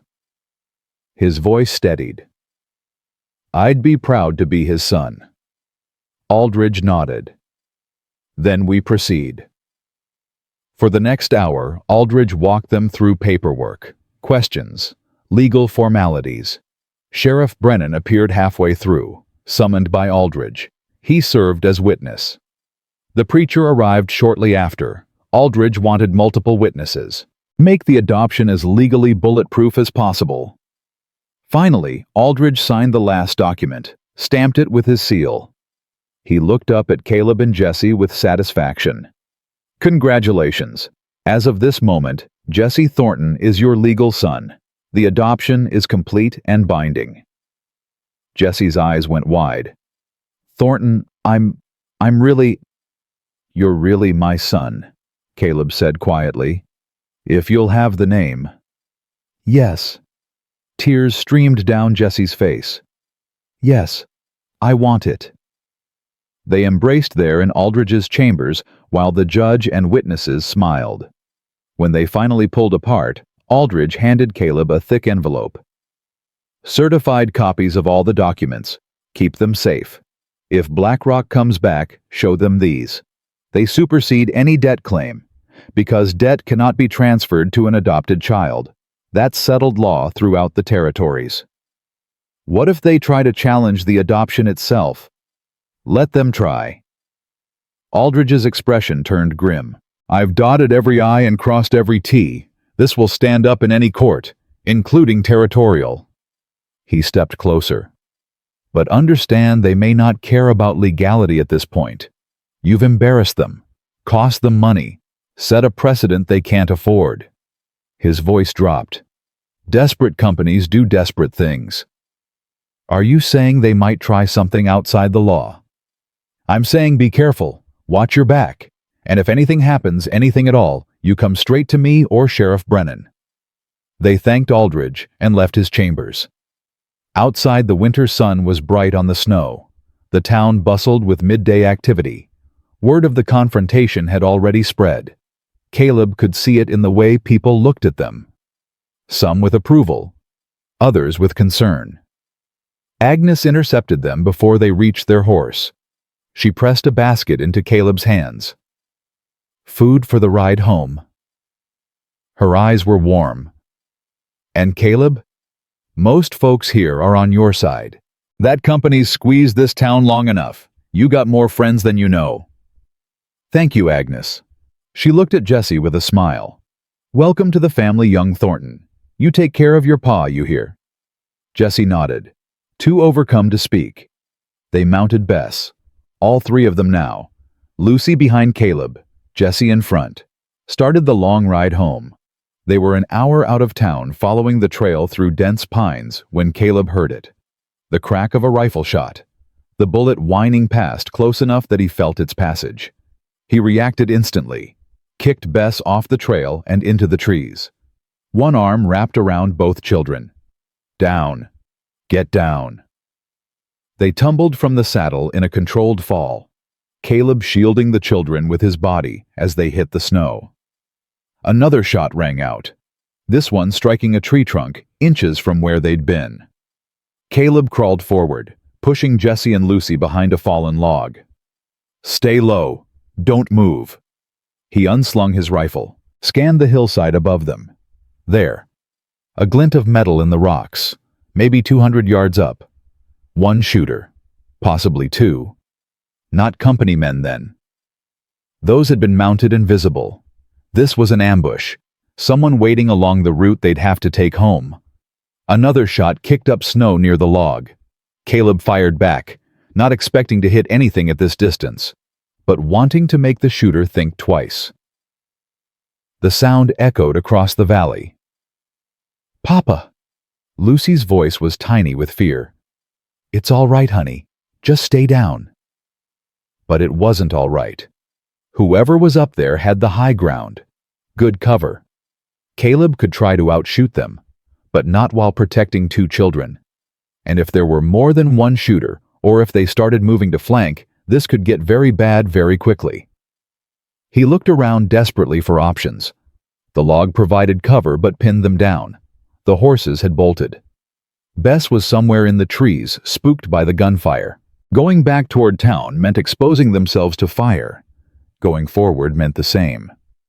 Then Jesse touched his arm. Mr. Caleb, the creek bed. His voice was urgent but steady. It runs along here, remember? We can follow it. Stay under cover." Caleb looked where the boy was pointing, the same creek that ran past their cabin. Here it cut a shallow channel through the landscape. The banks were high enough to provide cover if they stayed low. "Good eye." He gripped Jesse's shoulder. "Can you make it there?" "Yes, sir." "Then we move on my signal. Lucy first, then you, then me." "Understood." Both children nodded. Caleb fired 3 quick shots at the hillside. "Go!" Lucy scrambled from behind the log, ran in a crouch toward the creek bank. Caleb fired again to keep the shooter's head down. She made it, sliding down into the channel. Jesse went next, moving fast and low. Another shot rang out, but went wide. Then Caleb followed, sliding down the bank in a shower of snow and frozen earth.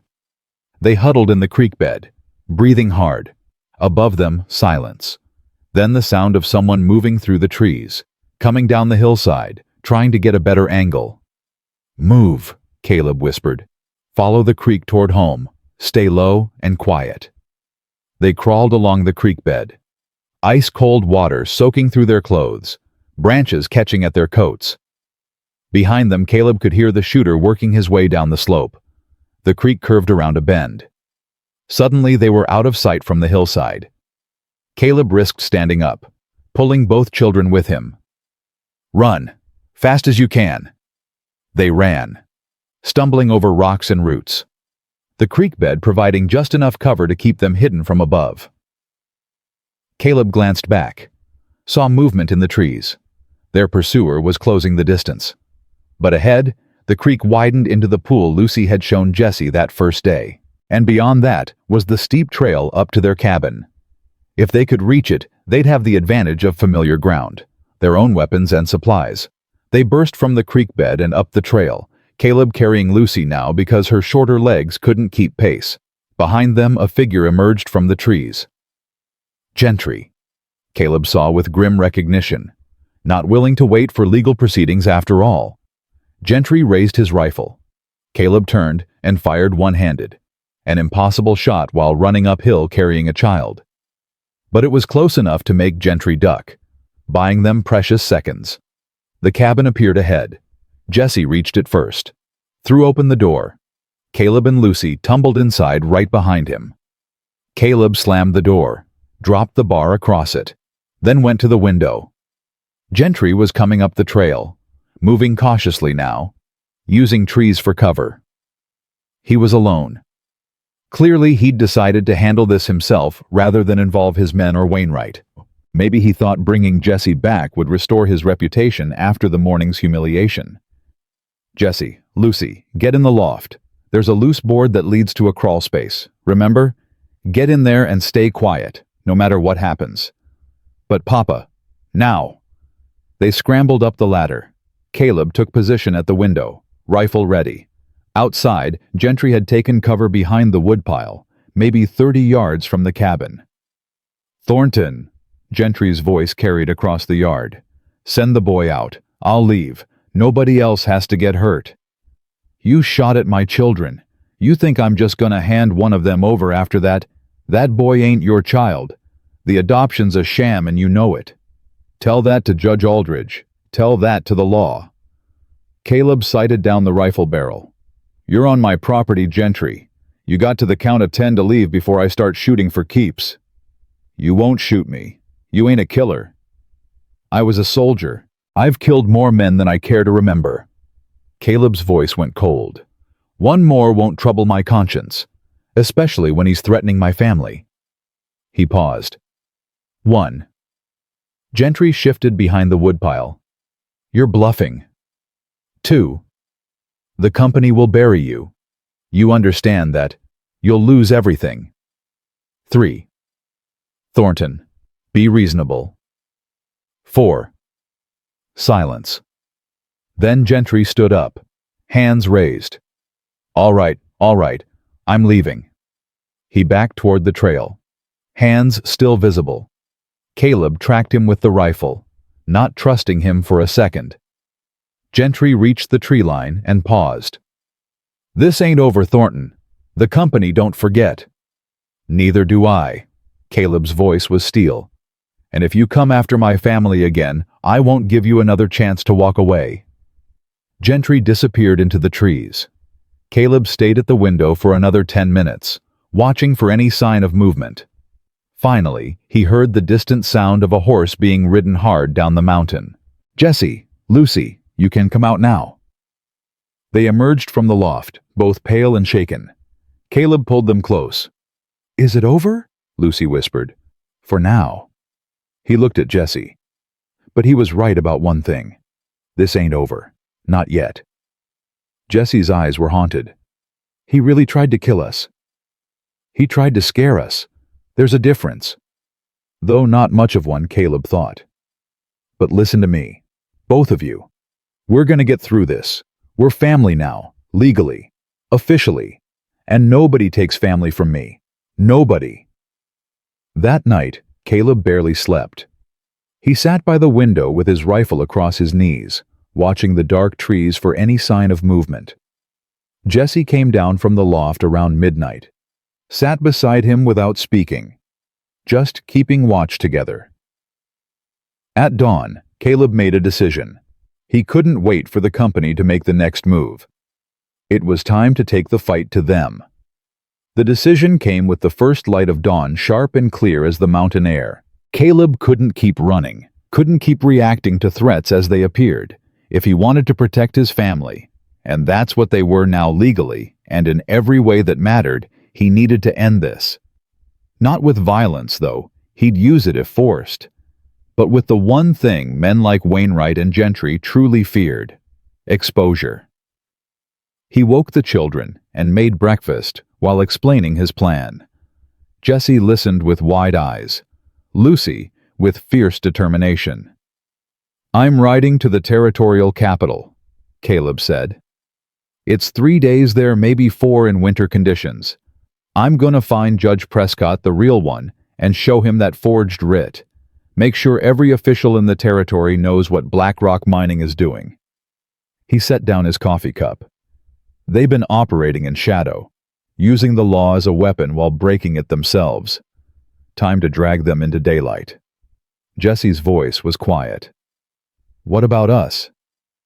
"You're staying with Sheriff Brennan and his wife. They got a spare room. Tom already offered when I spoke to him yesterday." Caleb met the boy's eyes. "You'll be safe there, safer than here alone." Lucy's face crumpled. "You're leaving us." "Just for a week. Maybe less if I push hard." Caleb knelt in front of her. "I know it's scary, honey, but this is how we make sure nobody can threaten us again. Once the territorial authorities know what's happening, BlackRock will have to back off or face prosecution." "What if they don't back off?" Jesse's voice was steady, but his hands were clenched on the table. "What if they decide you're too much trouble and just make you disappear?" Fair concern. Men had vanished before when they crossed powerful interests, but Caleb had thought this through during the long night watch. "That's why I ain't going alone. I'm taking witnesses, Agnes, the preacher, maybe 2 or 3 others who've been hurt by the company. We travel together, safety in numbers." He stood. "And I'm leaving word with Judge Aldridge about exactly where I'm going and why. If something happens to me if I don't come back, he'll know who's responsible." Jesse looked at him for a long moment, then nodded slowly. "You really think this'll work?" "I think it's our best chance." Caleb put his hand on the boy's shoulder. "I don't like leaving you, but I like the alternative less, spending the rest of our lives looking over our shoulders, waiting for the next attack." His grip tightened. "This ends it, one way or another." They packed quickly after breakfast. Caleb loaded saddlebags with supplies for the journey, while Jesse and Lucy gathered their things for the stay in town. The cabin felt achingly empty as Caleb walked through it one last time, touching familiar objects: Clara's rocking chair, the table they'd built together, the marks on the doorframe showing Lucy's height over the years. He added one more mark now, measuring Jesse against the wood, scratching a line with his knife. The boy watched with tears in his eyes. "So you'll know how much you've grown when I get back," Caleb said quietly. "You promise you're coming back?" "I promise." Caleb gripped his shoulder. Nothing's keeping me from you two. Not BlackRock Mining, not the territorial government, not hell itself." They rode to town in silence. The morning bright and cold. Caleb kept alert for any sign of ambush, but the trail remained clear. Either Gentry had retreated to regroup, or Wainwright had pulled him back to try a different approach. Either way, the temporary respite was welcome. Sheriff Brennan was waiting at his office, his wife Martha beside him. She was a round, warm woman with kind eyes and capable hands, the type who could bandage a wound and bake a pie with equal skill. "Heard you were coming," Brennan said as they dismounted. "Got the spare room ready. Kids'll be safe here, Caleb. You have my word." Martha stepped forward and took Lucy's hand. "Come on, sweetheart. I got fresh cookies inside, and I thought maybe we could work on a quilt together while your papa's gone. Would you like that?" Lucy looked up at Caleb, seeking permission. He nodded, and she went with Martha, though she kept glancing back. Jesse stood rigid beside Caleb, trying hard to be brave. "You'll mind the sheriff and his wife," Caleb told him. "Do your chores. Help out however you can. And remember, you're a Thornton now. That means something." "What does it mean?" "Means you're strong enough to stand when others run. Means you protect what matters. Means you never give up, even when things look impossible." Caleb gripped the boy's shoulders. "And it means you're loved. No matter what happens, you remember that." Jesse's composure broke. He threw his arms around Caleb and held on tight. "Don't let them hurt you," he whispered. "Please." "I'll be careful. I'll be smart. And I'll come home." Caleb pulled back, looked the boy in the eye. "You trust me?" "Yes, sir." "Then trust this'll work." He left Jesse with the Brennans and went to find the others who'd agreed to travel with him. Agnes was first, already waiting at the livery with a sturdy mare and a determined expression. "My sister can handle the stall for a week," she said. "And I got plenty to say to the territorial officials about BlackRock's business practices. They've been bleeding this town dry for years." The preacher, Reverend Samuel Whitfield, was next. A lean man in his 40s, with intelligent eyes and a quiet manner that hid a spine of steel.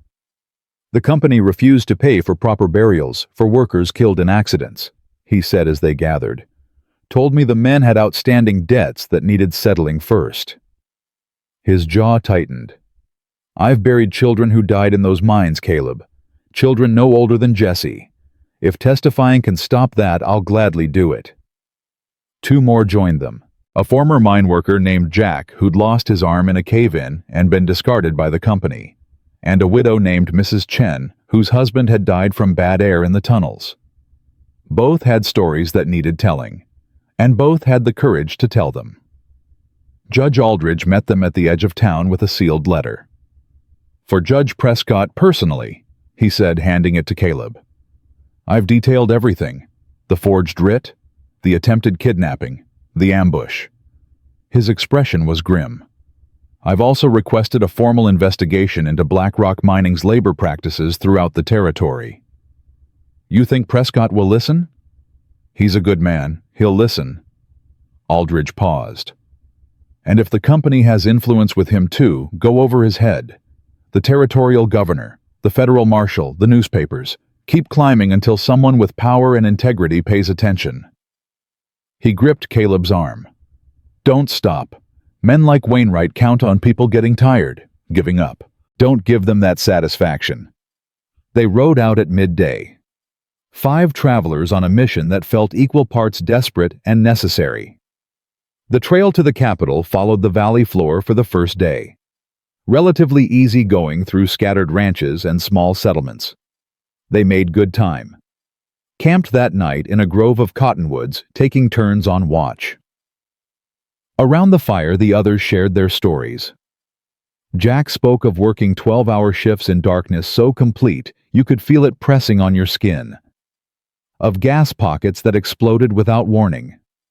Of men who disappeared into collapsed tunnels and were never recovered.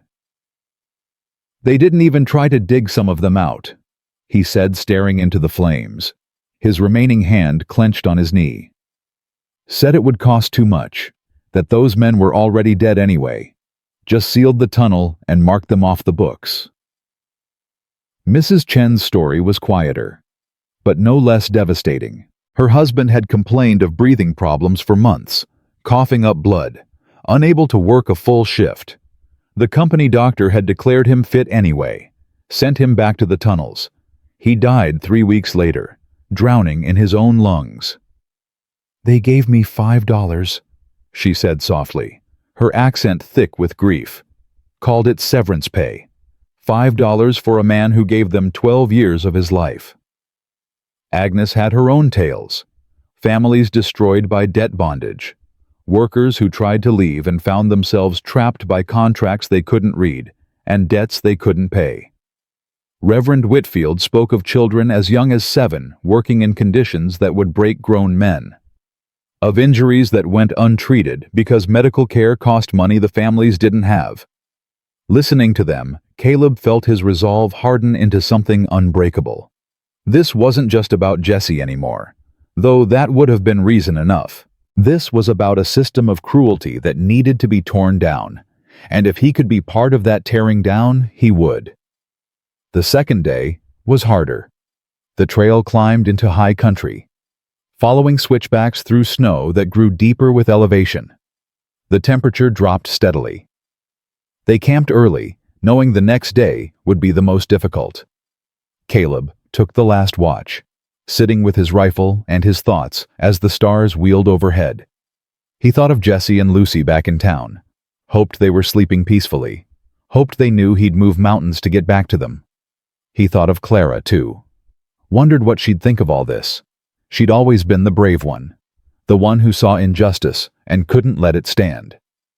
He'd learned that courage from her, though he'd never fully appreciated it until she was gone. Now, sitting in the cold dark, he felt her presence like a hand on his shoulder, steadying him for what lay ahead. The third day brought them over the high pass and down into the territorial capital's valley.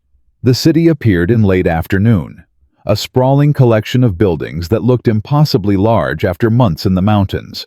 Smoke rose from hundreds of chimneys.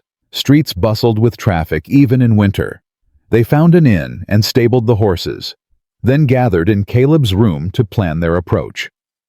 Agnes knew a newspaper editor named Thompson who'd published critical pieces about mining companies before. Reverend Whitfield had a contact in the territorial legislature. Between them, they had enough connections to make sure their testimony would be heard. But first, Caleb needed to see Judge Prescott. He found the judge's chambers in the territorial courthouse, an imposing stone building that spoke of permanence and authority. Prescott's clerk was a young man with wire-rimmed spectacles. He looked skeptical when Caleb asked for an immediate audience. "The judge is very busy. If you'd like to schedule..." "This is urgent. It concerns a forged court order using Judge Prescott's name." The clerk's expression changed. "Wait here." He disappeared into the inner chambers, returned moments later. "The judge will see you now." Judge Malcolm Prescott was older than Caleb expected, maybe 70, white hair, shrewd eyes that missed nothing. He listened without interruption as Caleb laid out the whole story, producing the forged writ and Aldridge's letter as evidence. When Caleb finished, Prescott studied the forged document. His expression grew increasingly thunderous. Finally, he set it down. "This is my signature, or rather an excellent forgery of it." His voice was tight with controlled anger. Whoever produced this had access to official court documents as samples. "You're certain it was BlackRock Mining?" Cornelius Wainwright presented it personally, and everything else points to them. The timing, the motivation, the resources required to produce something this convincing. Prescott leaned back. "Tell me about the boy. This Jesse." So Caleb did. He spoke of finding Jesse in the market, of the child suffering at the company's hands, of the decision to adopt him. He spoke honestly about his own doubts and fears, about the confrontation with Gentry, about the ambush on the trail home. Prescott listened to all of it, his expression unreadable. When Caleb finished, the judge was quiet for a long moment. I'm going to tell you something in confidence, Mr. Thornton. He stood, walked to the window. BlackRock Mining has been a problem for years. They operate with impunity because they have money influence, and no shortage of lawyers willing to bend the law on their behalf. His voice hardened. We've tried to investigate them before, but evidence disappears. Witnesses recant. Officials suddenly find themselves transferred to distant posts. He turned back. But this forging a territorial court order, this crosses a line even they can't walk back from. His eyes met Caleb's. If I can prove they did this, I can bring charges that will stick. Criminal charges, not civil. Men could go to prison. Can you prove it? With my testimony and this document, yes. Prescott nodded slowly. It won't be easy, and it won't be quick. They'll fight back with everything they have. He stepped closer. But I think we can win. He studied Caleb's face. The question is, are you willing to see this through? Because once we start, there's no stopping. You'll be under scrutiny, possibly in danger. Your family will be as well. Caleb thought of Jesse's face when he'd asked if he could stay. Thought of Lucy's fierce declaration that they were family. Thought of all the other children working in those mines. All the families destroyed by the company's greed.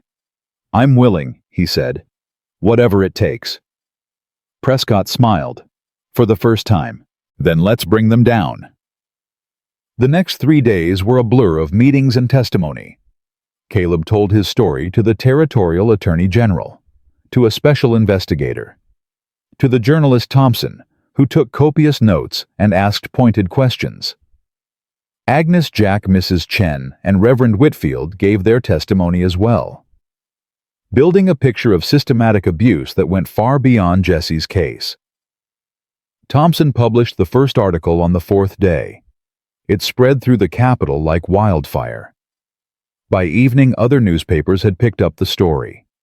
By the next morning, there were calls for legislative hearings, for criminal investigations, for territorial intervention in BlackRock Mining's operations. The company responded with their own statement, denying everything, threatening lawsuits for libel. But the damage was done. Public opinion had turned, and officials who'd been reluctant to act suddenly found the political will to investigate. On the 6th day, Judge Prescott summoned Caleb back to his chambers. The Territorial Attorney General is filing charges against Cornelius Wainwright and Silas Gentry. His voice carried deep satisfaction. Conspiracy to forge court documents, attempted kidnapping, assault. There will be more charges as the investigation continues. He handed Caleb a document. This is a permanent injunction against BlackRock Mining. They are prohibited from any contact with you or your family, from any attempt to collect the alleged debt, from any retaliation whatsoever. His eyes met Caleb's. Violation will result in immediate contempt charges and possible criminal prosecution. Caleb stared at the paper, hardly daring to believe it. It's over. This part is. The larger fight will take time, reforming labor laws, holding the company accountable for past abuses. Prescott's expression softened. But as far as Jesse is concerned, yes. He's your son, legally and permanently. No one can challenge that now. Relief washed over Caleb so powerfully, he had to sit down. Thank you. His voice was rough. Thank you for believing us. Thank you for having the courage to come forward. Prescott gripped his shoulder. Too many people see injustice and look away because fighting seems too hard, too dangerous. You didn't. That matters more than you know. Caleb rode out the next morning, alone this time. The others were staying to continue their testimony as the investigation expanded, but he needed to get home, to his children.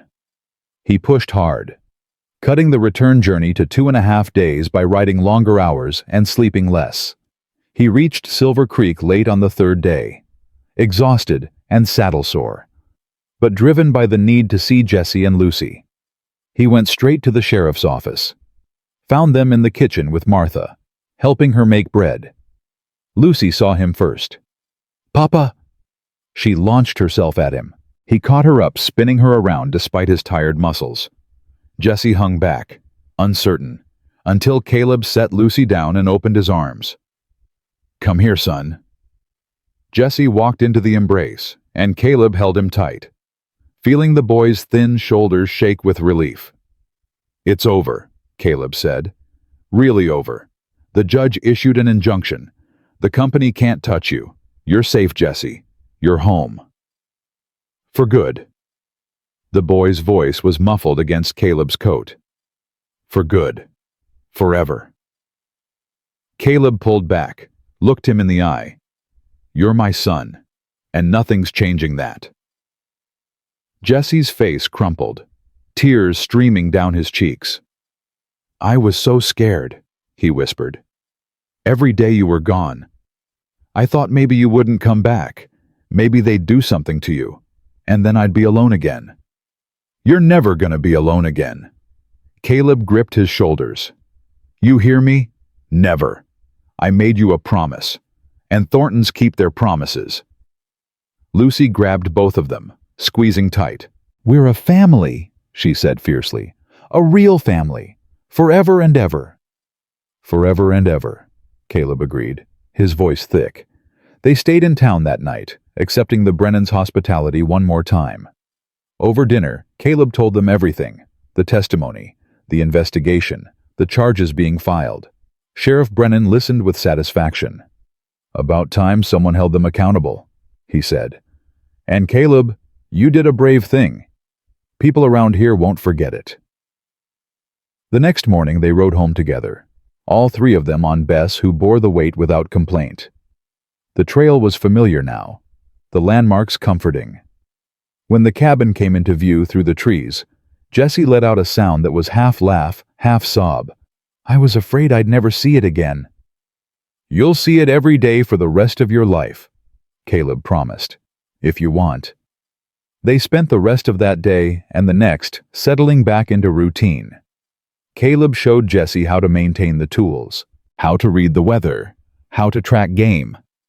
Lucy insisted on continuing her reading lessons, and Jesse proved an apt student, quickly learning his letters and simple words. In the evenings they sat by the fire, and Caleb told stories. Some from his own past, some from Clara's, some he made up whole cloth. The cabin filled with laughter and warmth, and the simple contentment of being together. Winter deepened, but they were prepared. The woodpile well stocked, the root cellar full, the animals healthy and secure. Snow fell heavy and often, transforming the world into a pristine wilderness that seemed to exist outside of time. And for the first time in years, Caleb felt something he'd almost forgotten. Peace. Real peace. The kind that came not from isolation, but from connection. From having people to protect, people to love, people who loved him back. The ghosts of the past hadn't disappeared entirely. They never would. But they were quieter now, less demanding, easier to live with. Because Caleb had finally done what he should have done 20 years ago. He'd stopped running, stopped hiding, stopped being afraid to care. And in doing so, he'd found something he'd thought was lost forever. A family, a home, a reason to believe that the future could be different from the past. One evening in late January, a month after their return from the capital, Jesse sat at the table practicing his letters while Lucy worked on the quilt she was making with Martha Brennan. Caleb was carving a piece of wood by the fire, letting his hands work while his mind wandered. "Papa." Jesse's voice broke the comfortable silence. "Can I ask you something?" "Always." The boy set down his pencil, his expression serious in the firelight. "Why'd you do it? Why'd you fight so hard for me?" He paused. "You could have just sent me away that first day. Would have been easier." Caleb set down his carving, looked at his son. "You remember my brother Josiah, the one I told you about? The one who died in the mountains?" "That's right." Caleb stared into the fire. "I was supposed to be watching him that day. I was 18, thought I knew everything. When he wanted to go exploring, I said yes instead of no. When he climbed that cliff, I didn't stop him." His voice roughened. He fell, and he died. And I spent 20 years telling myself it was my fault, that if I'd just been more careful, more responsible, he'd still be alive. He looked at Jesse. When I saw you in that market, I saw another chance, not to save Josiah. I know I can't do that, but to save you. His throat tightened. To be the person who stands between a child and harm, instead of the person who lets harm happen. Jesse's eyes were bright. But I'm not Josiah. No, you're not. You're Jesse. You're your own person with your own story. Caleb leaned forward. And somewhere along the way, this stopped being about second chances or making up for the past.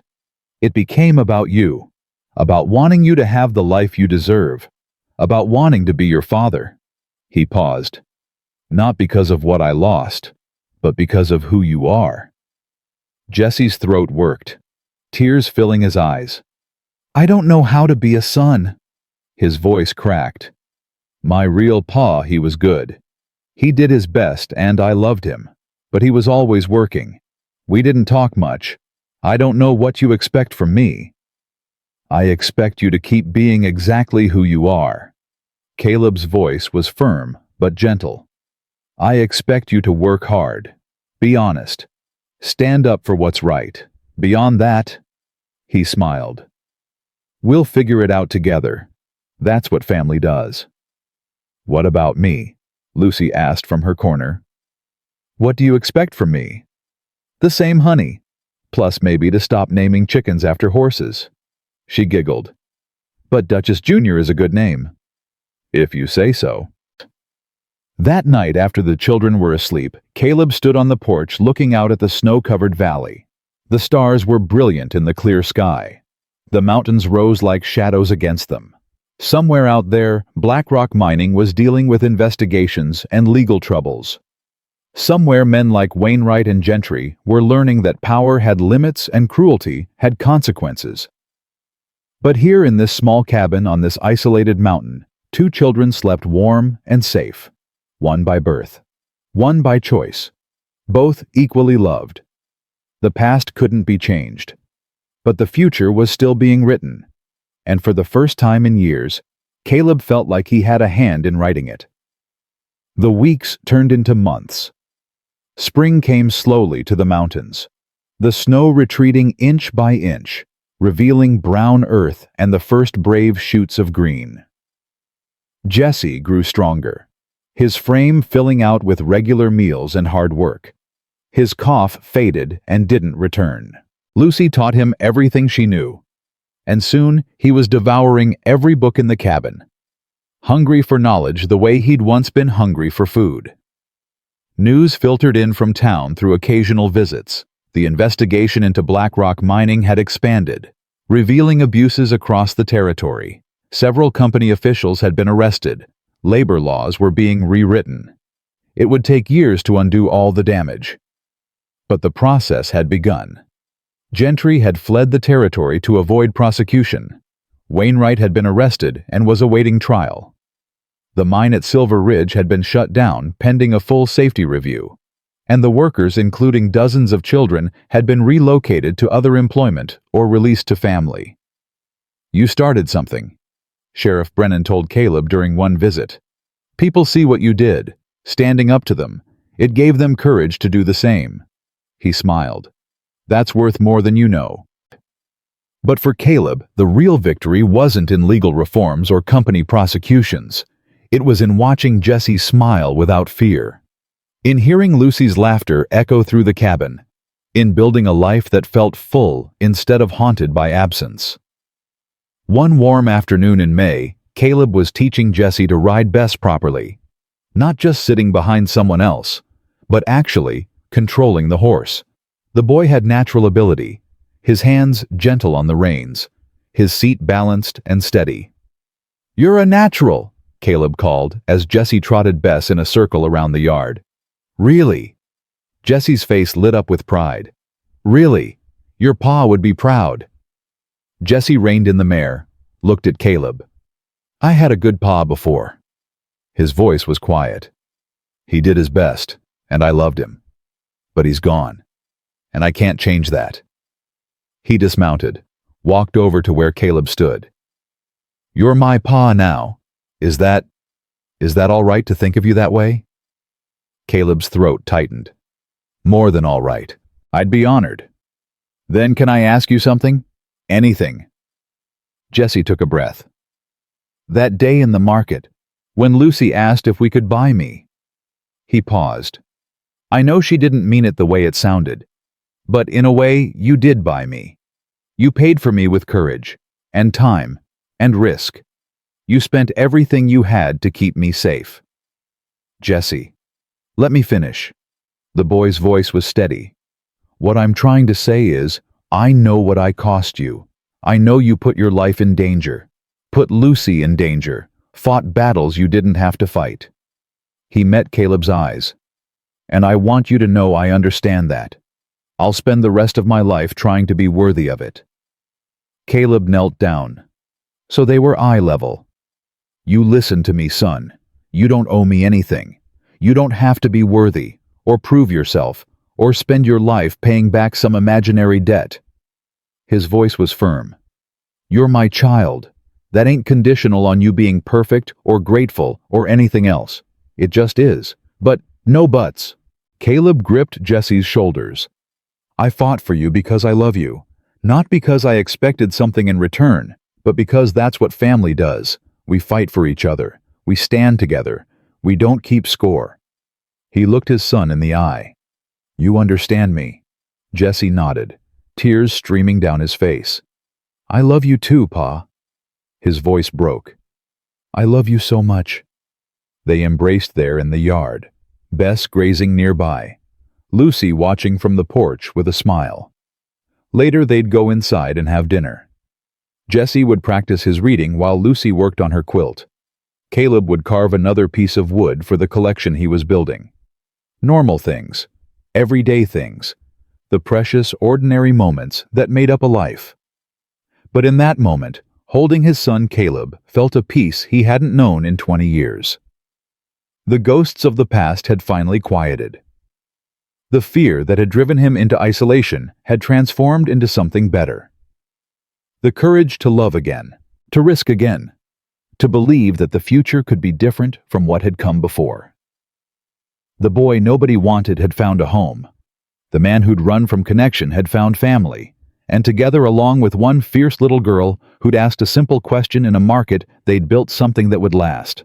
Summer came in full. The mountains turned green. The creek ran high with snowmelt. Wildflowers carpeted the meadows in colors so bright they hurt to look at. Jesse learned to fish in the pool below the cabin. Lucy taught him to identify every bird by its song. Caleb showed them both how to track deer through the forest, how to read the land, how to survive. They worked the garden together, planted beans and corn and squash, tended the chickens, chopped wood for the winter that would come again. And in the evenings they sat on the porch and watched the sun set behind the peaks. "Pa," Jesse said one evening, "Yeah. Do you ever wonder what would have happened if Lucy hadn't seen me that day in the market?" Caleb was quiet for a moment. "I try not to." "Why?" "Because it don't matter." He looked at his son. "What matters is, she did see you. And she asked if we could help. And I said yes." He paused. Everything after that, all the fighting and the fear and the risk that was just following through on that one decision. Jesse considered this. "You think everything happens for a reason. I think people make choices, and choices have consequences, good and bad."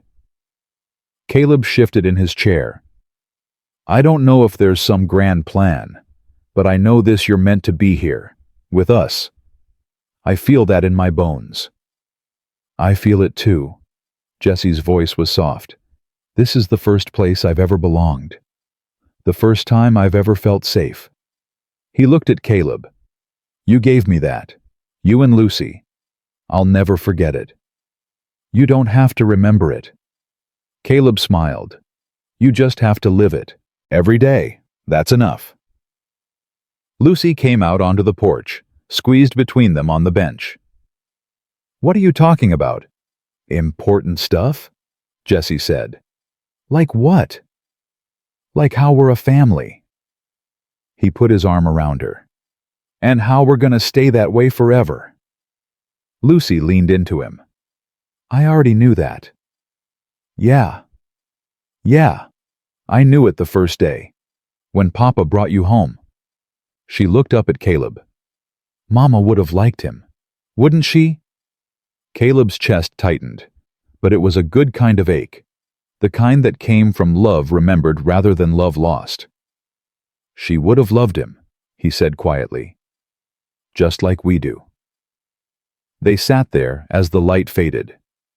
Three people who'd found each other against all odds. Bound by choice and courage and the simple, stubborn refusal to let go. Autumn painted the mountains in gold and red. News came from town that Wainwright's trial had ended. Guilty on all counts. 10 years in prison. Other officials had been convicted too. The company's territorial operations had been shut down entirely. A new law had been passed prohibiting child labor in mines. It wasn't perfect. There were still loopholes, still companies that would try to exploit them. But it was a start. "You did that," Agnes told Caleb when he came to town for supplies. "You and those brave folks who testified, you changed things." "We all did it together." "Maybe, but you started it." She handed him an extra meat pie. "Don't forget that. When things seem dark, don't forget what one person can do when they decide to stand up." Winter returned. Caleb marked Jesse's height on the doorframe again. The boy had grown 3 inches since that first mark. Was filling out into the young man he'd become. Lucy was learning to read harder books now. Jesse helping her sound out the difficult words, teaching her the way she'd once taught him. They were a team. Brother and sister in everything but blood. And blood, Caleb had learned, wasn't what made a family anyway. One evening, as snow fell soft and silent outside the windows, Jesse looked up from his book. "Pa, yeah. Thank you." The words were simple, but weighted with everything behind them. "For what?" "For seeing me." Jesse's voice was steady. "That day in the market, everyone else walked past, but you stopped. You saw me." He paused. "That's what saved me. Not the food or the clothes or even the adoption. Just being seen. Being worth stopping for." Caleb set down his carving, looked at his son. "You were always worth stopping for. You just hadn't met anyone who knew it yet." "How did you know? How could you tell I was worth it?" "I couldn't. Not for sure." Caleb was honest. "But Lucy could. She looked at you and saw someone who needed help, someone she could love." He smiled. "Kids see things adults miss sometimes. They ain't learned yet to look away from suffering, to pretend it ain't there." He stood, walked over to where Jesse sat. "You want to know the truth? I didn't stop because I thought you were worth it. I stopped because Lucy believed you were, and I trusted her." He put his hand on the boy's shoulder. "Turned out she was right. She usually is." Jesse laughed. A real laugh. Free and easy. "She is pretty smart." "Don't tell her that. She'll get a bigger head than she already has." "I heard that," Lucy called from the loft. They both laughed then, and the cabin filled with warmth that had nothing to do with the fire. Years passed. Jesse grew into a young man, tall and strong and steady, with his father's quiet courage and his own hard-won wisdom. Lucy grew too, into a young woman with her mother's fierce heart and her father's stubborn streak. They faced challenges, hard winters, lean years, the ordinary struggles of life on the frontier, but they faced them together, as a family, and that made all the difference. One spring morning, when Jesse was nearly grown, he found Caleb on the porch watching the sunrise. "Beautiful day," Jesse said, sitting down beside him. "It is." They were quiet for a moment, the easy silence of people who know each other well. "Pa, Yeah, I've been thinking. Jesse paused. About what I want to do with my life. And I want to help kids like me, the ones nobody sees, the ones the world forgot. His voice was determined. I want to make sure they got someone to stop for them, the way you stopped for me. Caleb felt pride swell in his chest, so strong it nearly choked him. That's a good thing to want. You think I can do it? I think you can do anything you set your mind to. Caleb looked at his son. You've already survived more than most people face in a lifetime, and you came out of it kind instead of bitter, strong instead of broken. He put his hand on Jesse's shoulder. The world needs more people like you, and I'll support whatever you decide to do. Jesse's eyes were bright. Thank you, Pa, for believing in me. Always have, always will. They sat there as the sun climbed higher, father and son, bound by something stronger than blood. And Caleb thought about the journey that had brought them here. A desperate question in a winter market. A choice made in a moment of compassion. Years of fighting and fear and hard-won peace. All of it leading to this. A young man with a good heart and a clear purpose. Ready to carry forward the legacy of kindness that had saved him. It was more than Caleb had ever hoped for. More than he'd dared to dream. That evening they gathered around the table for dinner. All three of them. Lucy said grace. Something she'd started doing since she was old enough to string the words together. Thank you for this food. Thank you for this family. Thank you for bringing us together when we were all alone. Simple words, but true ones.